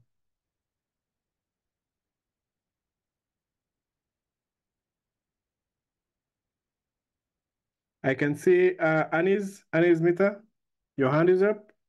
Yeah, you can put up your hand, members, so that we can see who is on and who is off. All right, we go to Anis. Yeah, thank you so much to both presenters for the comprehensive and informative presentations. Malawi is yet to start implementing the PWID program. So, and we happen to be one of the organizations that was supposed to implement PWID. So you'll forgive me because this is a learning process. If I'm asking questions that already been answered, but I just want to know because since we are yet to implement, I also wanted, but some of the questions that I wanted to ask, I think has been answered by the presenters. But also, I just wanted to find out and to know more about, since we know that PWID is diverse and we have DICs, how safe is these DICs when it comes to the LGBTI? Because during the discussion, I've heard that we also have like religious leaders being part of the board for the DICs. And we all know that in Kenya, I don't think it's yet legalized when it comes to LGBTI. How safe is that? And also I wanted to find out, how do you select your peer educators, considering some are from the LGBTI and some are from the general population? Those could be my questions for now. And thank you so much, and over. Thank you, Anis. And Anis, in terms of rephrasing your questions, how do we ensure safety of the dices? And put in mind here, we were speaking about the key population, more specifically focusing on PWID, but still, nevertheless, we'll give you a response to that. And on that, I'll be requesting Ruben to take up that particular question. I can see the hand from Mutale, that is Kennedy. Kennedy Mutale. Yeah, thank you so much. Great presentations there. So my question, for example, in Zambia, we have started mobilizing for some mat clinics. So I just wanted to find out, to say, how best do we go about this? Because I have seen that the starting point from the presentation is coming from doing community, then also looking at some legal documents that are supposed to be put in place. So we have already started, and I think from the Ministry of Health, there hasn't been some challenges because we work closely with the National AIDS Council, and the leadership at the Ministry of Health has changed, but we still have some struggles maybe with the Ministry of Home Affairs, who houses the Drug Enforcement Commission. Now, since we have started this grouping, and some spaces for the mat clinics have already been identified. So how would you advise, like the Zambian team, how should the Zambian team move from where they are, looking at, the struggles that they are facing, because the law does not allow us to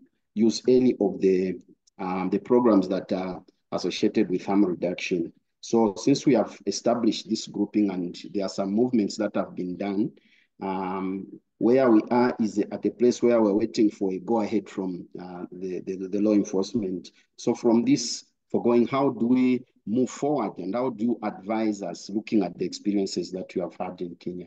I submit. I think I also asked a question that looked at how you started, because I know that it is not easy to start a program of such nature. How did you start and maintain this program to continue? Thank you. Thank you so much, Kennedy. I'll just summarize your question to how did we maneuver the legal environment, putting in mind that the communities that we are focusing on, their behaviors are criminalized within our legal system. I will myself attempt to answer that particular question, and when we come to the responses. Is there any other individual with a hand up? Timothy, may I suggest something? Could we answer some questions like the ones we've got now, and then take another set?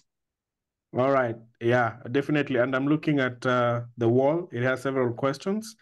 I just wanted one more question. I don't know whether there's one. I wanted to take 333, because most of the other questions will be answered through the responses that we're going to give in. Is there anybody with another question? Going once. I can see is a difficult name. Hanisile, that is Nyembe. Hanisile Nyembe. Is that correct? Kindly correct me when you come on board. Come on, bring your answer, bring your question. Okay, thank you so much. My name is Kanyisile Nyembe. I'm from Eswatini. I just want to ask that most governments, when you talk about harm reduction, they think about how expensive the program is. So how did you maneuver around that? Because government will always prioritize other services over harm reduction. So I just want to find out, how did you maneuver over that?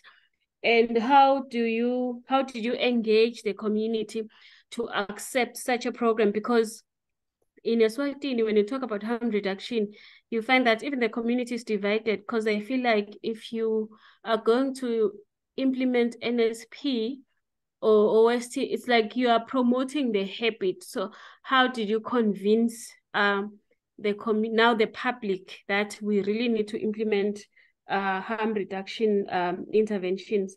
And there are always issues when it comes to NSP. There are always issues of disposal of the syringes. How did you maneuver over that? Thank you. All right, thank you so much, Nyembe. And with this, in terms of the aspects of disposal, I'll Esther, you can give us a response in terms of NSP disposal as an implementation of NSP. In terms of community engagement, there is what is okay? There is from Kenput. John, Yeah, we have John John. Yes. Call. Yeah, John from Kenput. And with that, also there was a question from you in terms of the cost-effective part of it. Ruben and I will be able to respond into that. So with that, there were other questions, but allow me to ask John.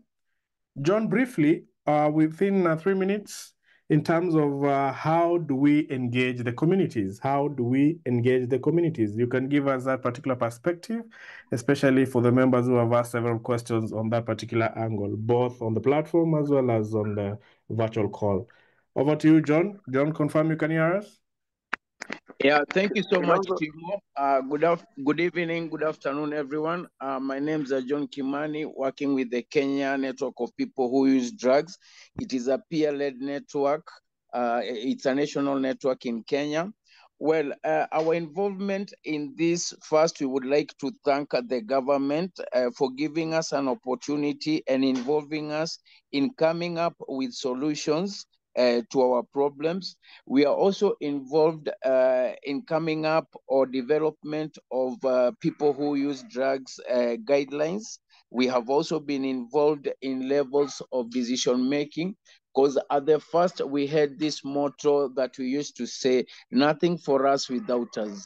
And we would really love to thank all the stakeholders, the national government and the county governments for the involvement of people who use drugs through the harm reduction process in Kenya. Our involvement mainly has been peer-to-peer harm reduction literacy. We have also been able to be taking needles and syringes to the using sites.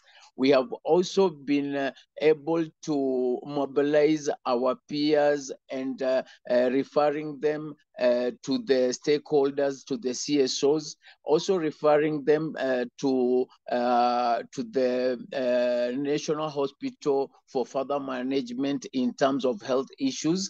Those are some of the engagement that community has been involved in. Thank you, and over to you, Timo.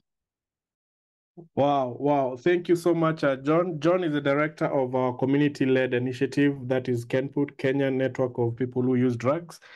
And we really appreciate the support and coordination we have with him. We have the manager, the key population manager from the Ministry of Health here, John, the person we were waiting for, John Mbao. And John, we are here with a big team from various countries. We wanted to give a snapshot of our harm reduction program to these particular countries who are in the process of starting or they are young in implementation of harm reduction programs. As you make your remarks, there was also a question that would be directed to you in terms of how we have been able to maneuver the legal environment. John Bao, if you can hear me, kindly come in. Hi, Kilonzo. Yes. John Bao, the Thank you, Karibu, sir. Manager from NASCOP. Before you drop in Kilonzo, for me, I wanted you to clarify. I didn't hear you well, but I heard you mention my name. I know I'm supposed to make remarks, but probably kindly you could repeat what you said, if you don't mind. Thank you so much, John. And if it is also okay with you, you can move from the background noise that you are in.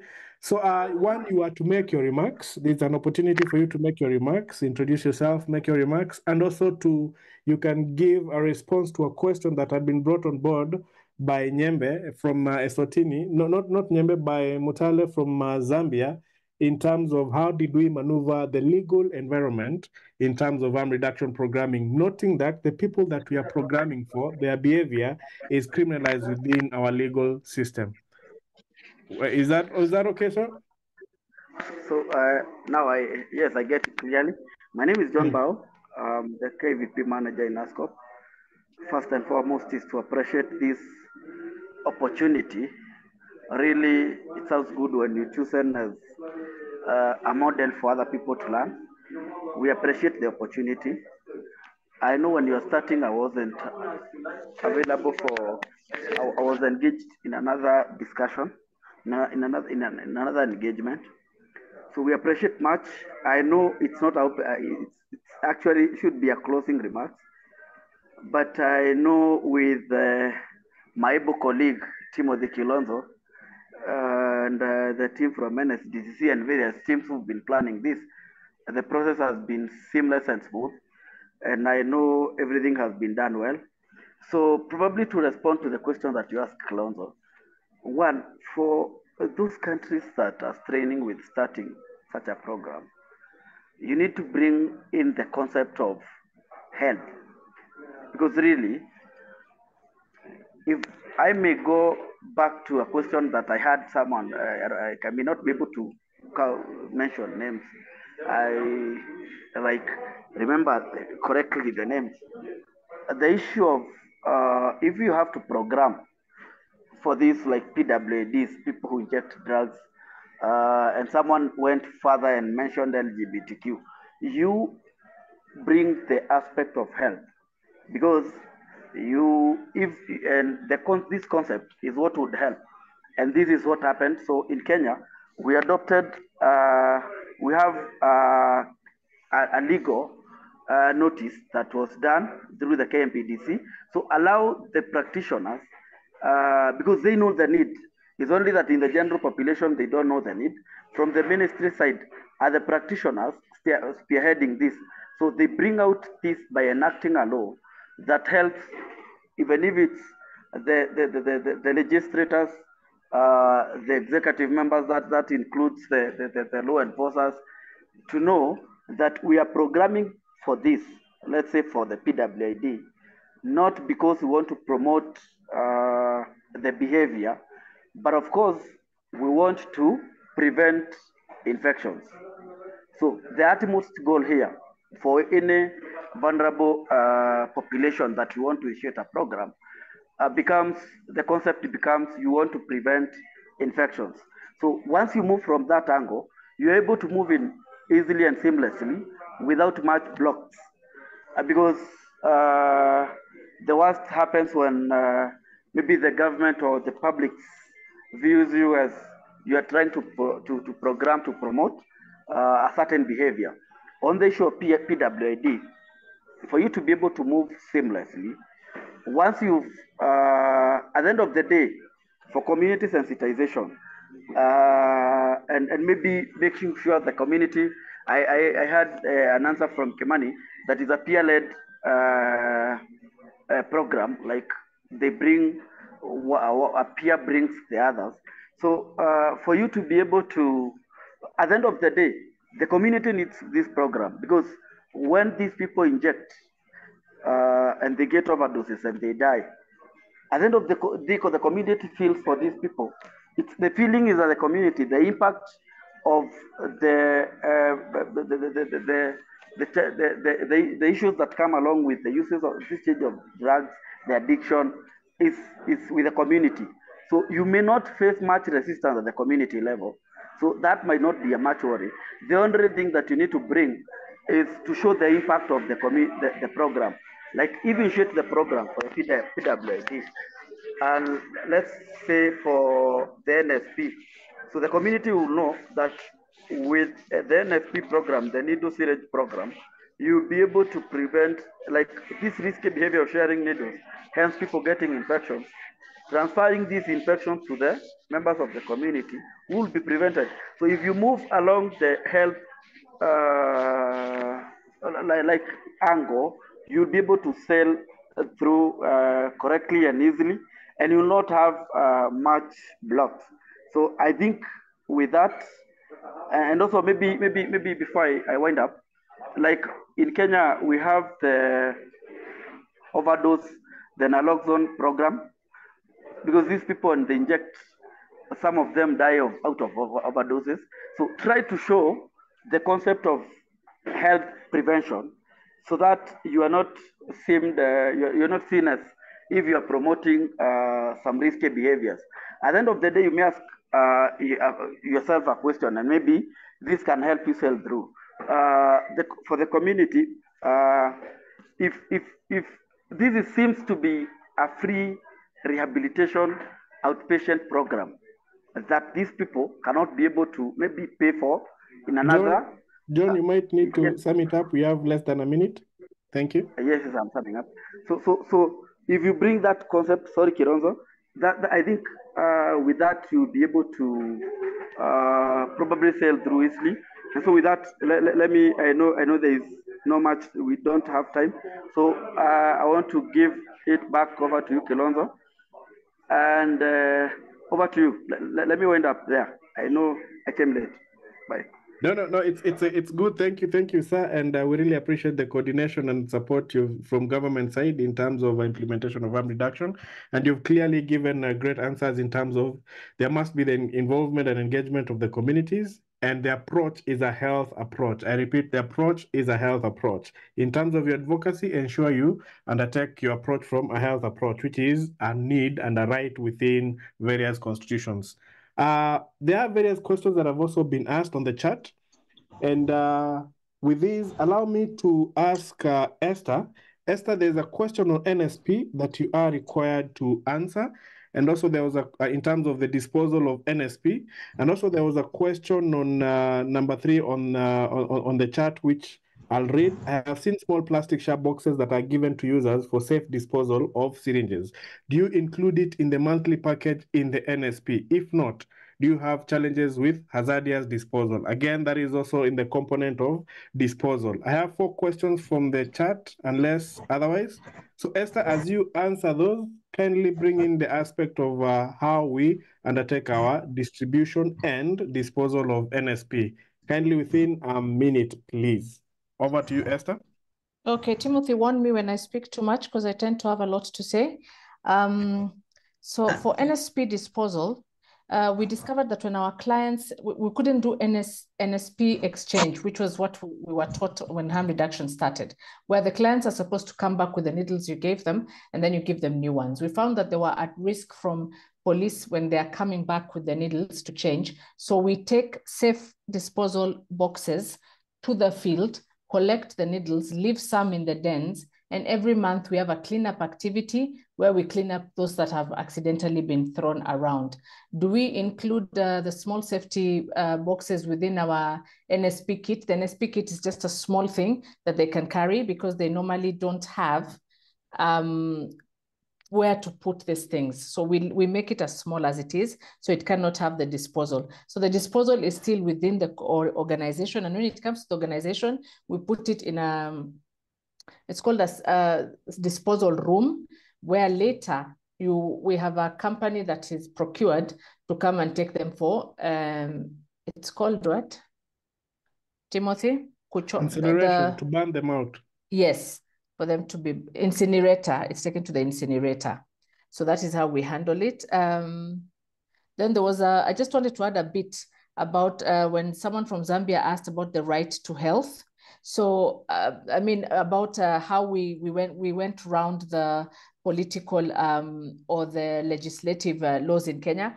We're all African countries, and we know that some of these ideas are not acceptable. So you find all the gaps that you can use. We went to ours, inside our constitution, there's an article that promotes right to health for everybody. And that is what we went under, and we put it as a health issue. And that is what we went to.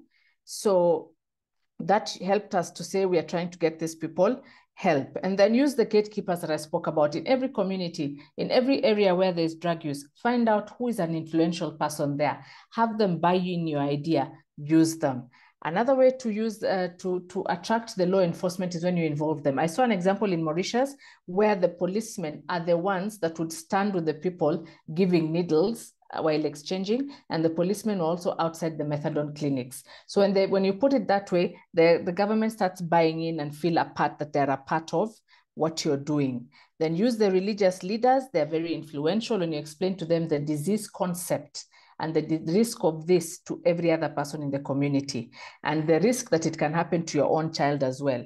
And then community members will always want to help when they realize it just doesn't affect one person, it affects their children, and these children are interacting with everybody else. So you try and find pathways and routes within your framework and your country that you can go through.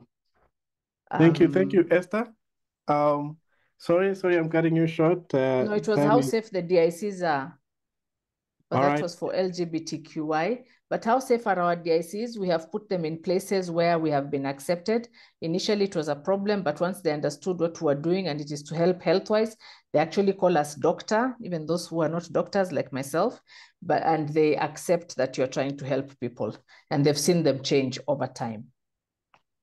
Wow, thank you so much, Esther. That was a question from Aniza. And also just to add up on that, in terms of setting up these particular dices, one, remember we said we involve everybody, the surrounding communities, more so the focal persons, that is the community leaders, as well as some of the religious leaders, depending on where we are setting up that particular dice. It is a discussion between those communities as well as our implementing partners and the Ministry of Health. That is the first step that we undertake. We have that discussion. We refer to them as dialogues, where both of them, all of them, the key stakeholders sit down and discuss the same.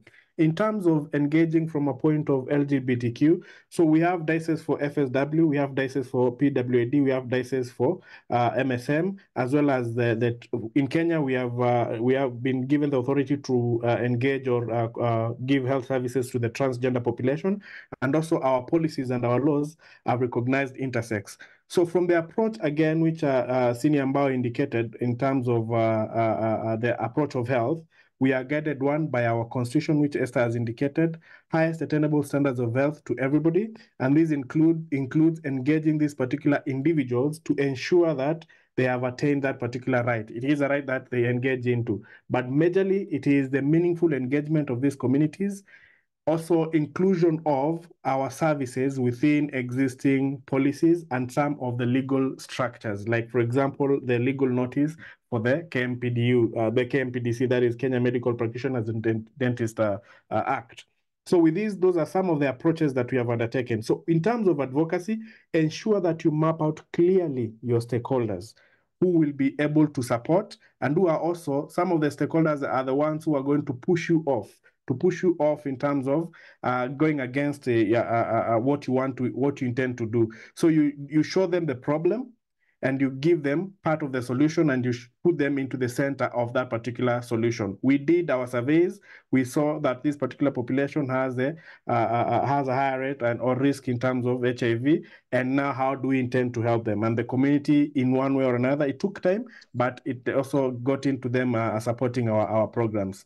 Causing also something we refer to as ownership of that particular program. So are they safe? Yes, in terms of LGBTQ, they don't come out clearly as into the public as LGBTQ when you're offering these particular services, but yes, they access services within these particular dices, and when they come for these services, in the dices, they come in clearly as LGBTQ, where they are given, the dices are free and in terms of safe spaces for them. And also we've been able to train and build the capacity of healthcare workers in the public facilities, where now they can go and access services to a particular healthcare worker or to a particular healthcare facility. That is what we are referring to as referral and linkages, as well as also ensuring that other stakeholders like the law enforcers, we have sensitized them frequently, and they have engagements with them mostly on a quarterly basis. And with that, they are able to access services to at least an individual who understands this particular engagement. So far, the biggest thing that we have undertaken is developing training modules to be incorporated in our training institutions, medical training institutions, as well as law enforcement training institutions. That's one big step that we can discuss further. On the next move, there were some questions. Again, I have three more questions. Some questions. Timo, yes, with your permission, I wanted to give you some. I wanted to give you two of them. Okay, let me read you these two as we answer so that we do justice to Francis. I've seen Martin. I think, Martin, you have answered the messaging. There is one for Francis. Do you have non-injecting users crossing carpet so that they can also benefit from methadone treatment? If so, what is the plan to have that addressed? I think that can be helped by Dr. Ayuya. And then there is one that he had asked. do you have knowledge? I think that one is done. So I think we can do that as I check for the other one on the group. Francis, so I'll add one for Dr. Ayuya. Why is the program not considering all heroin users, irrespective of mode of use or methadone treatment? Those two are from Francis. I think Dr. Ayuya can respond to both. Okay, good afternoon. I think for Kenya, when the program started, our focus was on the injecting, but we realized now clients who are also smokers and also the ones who are snorting heroin started injecting so that they can come into the program. So when we realized that, we changed our model. So we incorporate both the smokers as those ones who snort heroin and also those who inject. So currently the program is addressing all the people who use drug, regardless of the mode of use. Okay. There's one for the I have a question as well. I have two, which again they can be given a response. Esther, in terms of reintegration, is there a program to reintroduce the beneficiaries back into the society? Esther, you have 30 seconds to respond on that. And then thank you for this great initiative, SSLN. I'm just wondering how Kenya is able to deal with the layers of stigma. How do we deal with stigma and discrimination meted to these particular individuals? So Esther, you'll answer in terms of reintegration, and Ruben, you'll finalize with the aspect of how do we deal with stigma, and then you can do your closing remarks. Esther can do add on that also, but let's proceed. Esther? So reintegration is done through involving the families when they are available, involving close friends who can help them to grow into businesses, and also now availing different types of courses or things that they can do to get a skill and start working. So reintegration is a slow process, but it is in the process. It's in the works right now. Okay. I think on stigma, still we have what we call community engagements with the various key players, the religious leaders, the communities, and even now we are doing families because it starts from the family. People who use drugs are sometimes stigmatized from family. So we start at that level by working with the implementers like Esther. Then level 2, we do engage religious leaders who are very influential in the community and even the community gatekeepers to be able to accept that harm reduction is a program that is targeting people who need help. And our approach, as we have mentioned, has been public health approach. We build a case for the interventions in terms of providing data, in terms of evidence-informed programming so that people can see the need. We've also been able to demonstrate that lack of these interventions is more costly than interventions themselves. So that case is what helps people to see the program in terms of the public health approach rather than being a promotion of the use. So I think that has been our approach in terms of engagement. We also make reference to the laws and work with law enforcers and the people in the chain of the program so that they are informed on how to support rather than criminalize them. Thank you. Thank you so much, Ruben. And Timothy, may I add on stigma? It is important that we note that there is self-stigma. Once you educate this person not to stigmatize themselves, then they become more confident, and the surrounding stigma that people throw at them does not affect them very much. So we encourage personal growth and confidence and the removal of the personal stigma, then the stigma stops to affect them. Wow. Thank you so much. And we really appreciate the expertise that we are getting from the members. And courtesy of time, we are now on the takeaways. And just as follows on the slide, we have Botswana, Eswatini, Ghana, Malawi, Zambia, and Zimbabwe. We ask the representatives from Botswana, Eswatini, Ghana, please, kindly, you can give your takeaways. I will start with Botswana. If you're ready, kindly give us your takeaways. Sorry, we are rushing you, and it is courtesy of time. This will be a very great discussion, and it has been a great discussion. Botswana?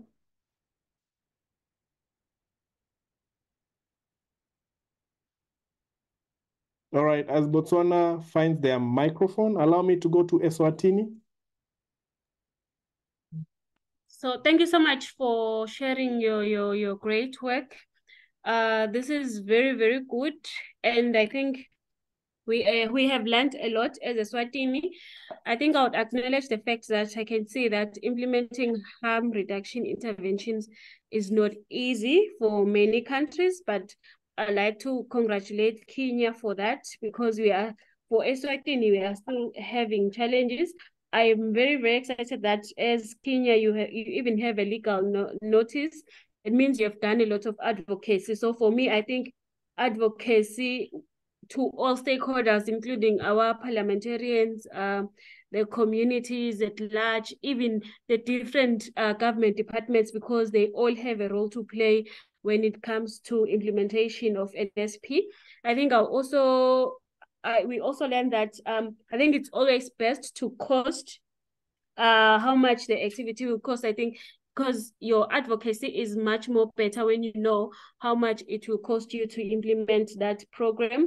And we have also learned that community engagement is key in involving the affected or the key populations to be part of the programming in every step of the way. That really, really helps the program. I would really like to request that may Kenya open their hands when we ask for help in terms of any documentation or any key steps that we need to do for a country like Eswatini, where we do not implement harm reduction interventions. So for now, we currently distribute abscess cleaning materials, but otherwise we really need help from Kenya. Thank you so much. Thank you so much. That is Eswatini, and we really appreciate the sentiments, and we acknowledge the support that you might require. We are open to that particular support. Is Botswana ready? All right. Permission to go to Ghana. Ghana, if you can hear me or you can hear us. Ghana. As Malawi prepares, Ghana.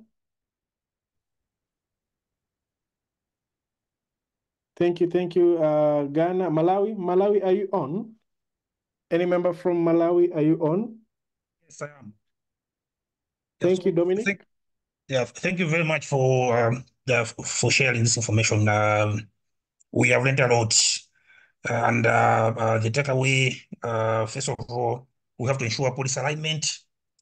We also have to ensure community engagement, engaging even neighbors where there'll be service delivery points, the need for full medical examination, but also there's one stakeholder that I think was not on our radar, and we're just lit now, the peddlers, that I think as we go into March, there may be need to engage drug peddlers. So thank you very much for that. But also, Malawi, we are planning to enroll the first client by 1st July this year. And then we never thought about the model of having clinics within prison facilities. So that is going to help us. It's going to be presented to the National Steering Committee so that it can be considered. So thank you very much, Team Kenya, for sharing. Over. Thank you so much, Team Malawi, through Dominic. We really appreciate that.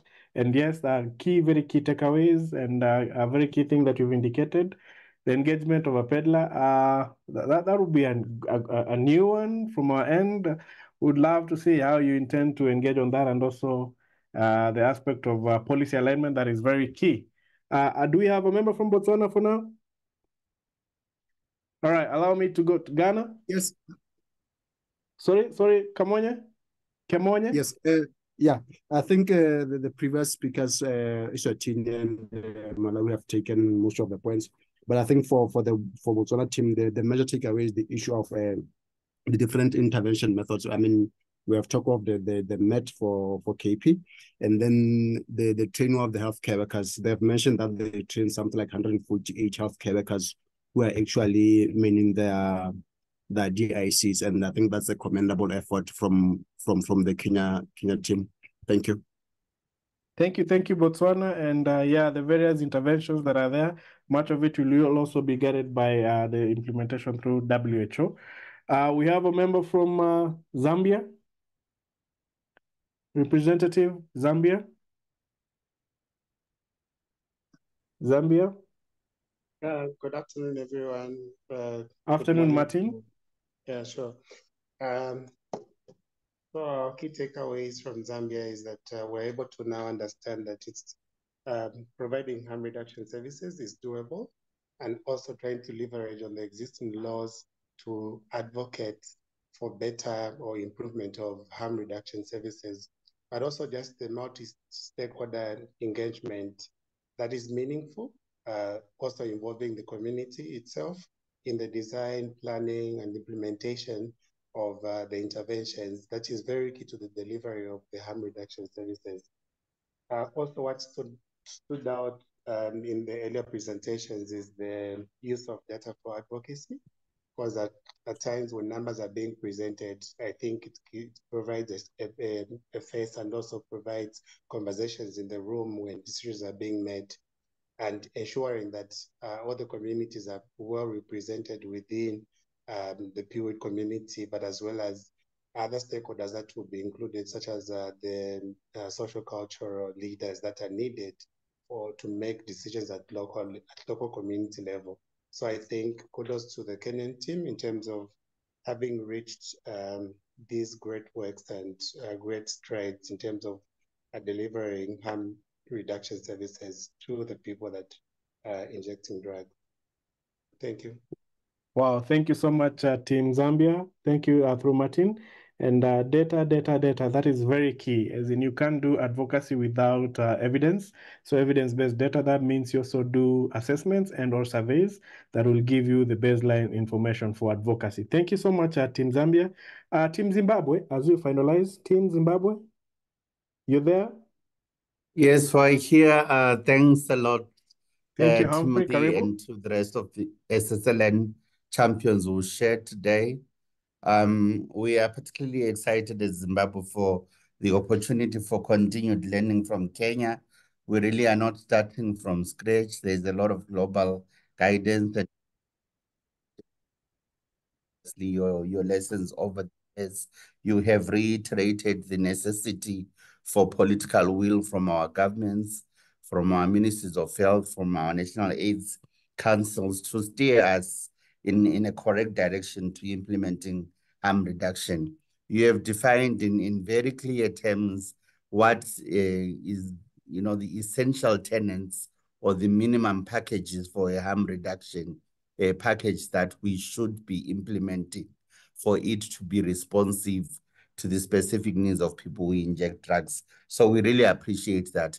You've given us some cost guidance of what a minimal package has and what a comprehensive package could cost, and this will help us as we have a lot of sustainability conversations in country, just how much we can do and how much we are looking forward to domestic support for continued rollout of these programs. We are thankful for all the community partners that have shared very generously. These experiences are necessary and are key to shaping our response. Over. Wow, thank you. And thank you so much, Senior Humphrey. And we really appreciate that. And yeah, cost aspects, budgeting, that's very key. Government to budget, you must consider all that. I'm meant to understand that Ghana is ready. Ghana, yes? Ghana, please speak out. All right, thank you very much to the Kenyan team and Francis. Yes, Francis on the line. Thank you very much to the Kenyan team and SSLN for the opportunity.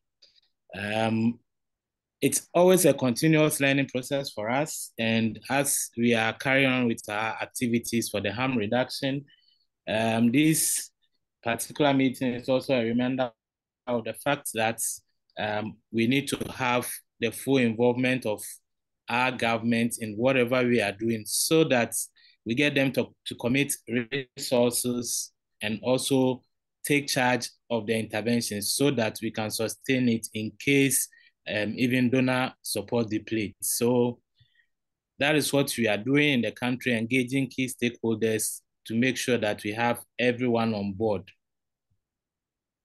So in order to have a successful program like we have in Kenya, sometime to come, we also look back and say, oh, Ghana, we've also done something in relation to harm reduction, courtesy the learning and experiences of countries like Kenya. So thank you very much. Thank you so much, Francis, and thank you so much, all members, all the teams, all the countries represented, and we really, really appreciate. There is a feedback poll that has been shared to your screens. You are being asked kindly to fill them up. And as you fill them up, allow me just to conclude by saying this. You're not alone. There is someone who has already started, so you're not starting from scratch. Let us consult, let us engage, and we really, really appreciate the support. Allow me to appreciate the support from South to South Learning Network through the leadership of Pari. Thank you so much. We really appreciate the support that you give unto us in terms of engaging other countries and learning. We really appreciate your team and continue with the same spirit. Allow me also to appreciate the Kenyan team through the Ministry of Health as well as NSDCC, National Syndemic Disease Control Council, for again allowing us to have this particular engagement. And all the community members and presenters who are on board, we really, really acknowledge and appreciate all of you. I'm being asked about the link of the poll. Kindly, Lekose, you can support on that. And without much ado, this is to say thank you. Today is Valentine's Day. Kindly go ye and spread the love out there. We really appreciate and thank you so much. At this particular juncture, you can leave under or at your own pleasure. This is great and we appreciate all of you. Thank you.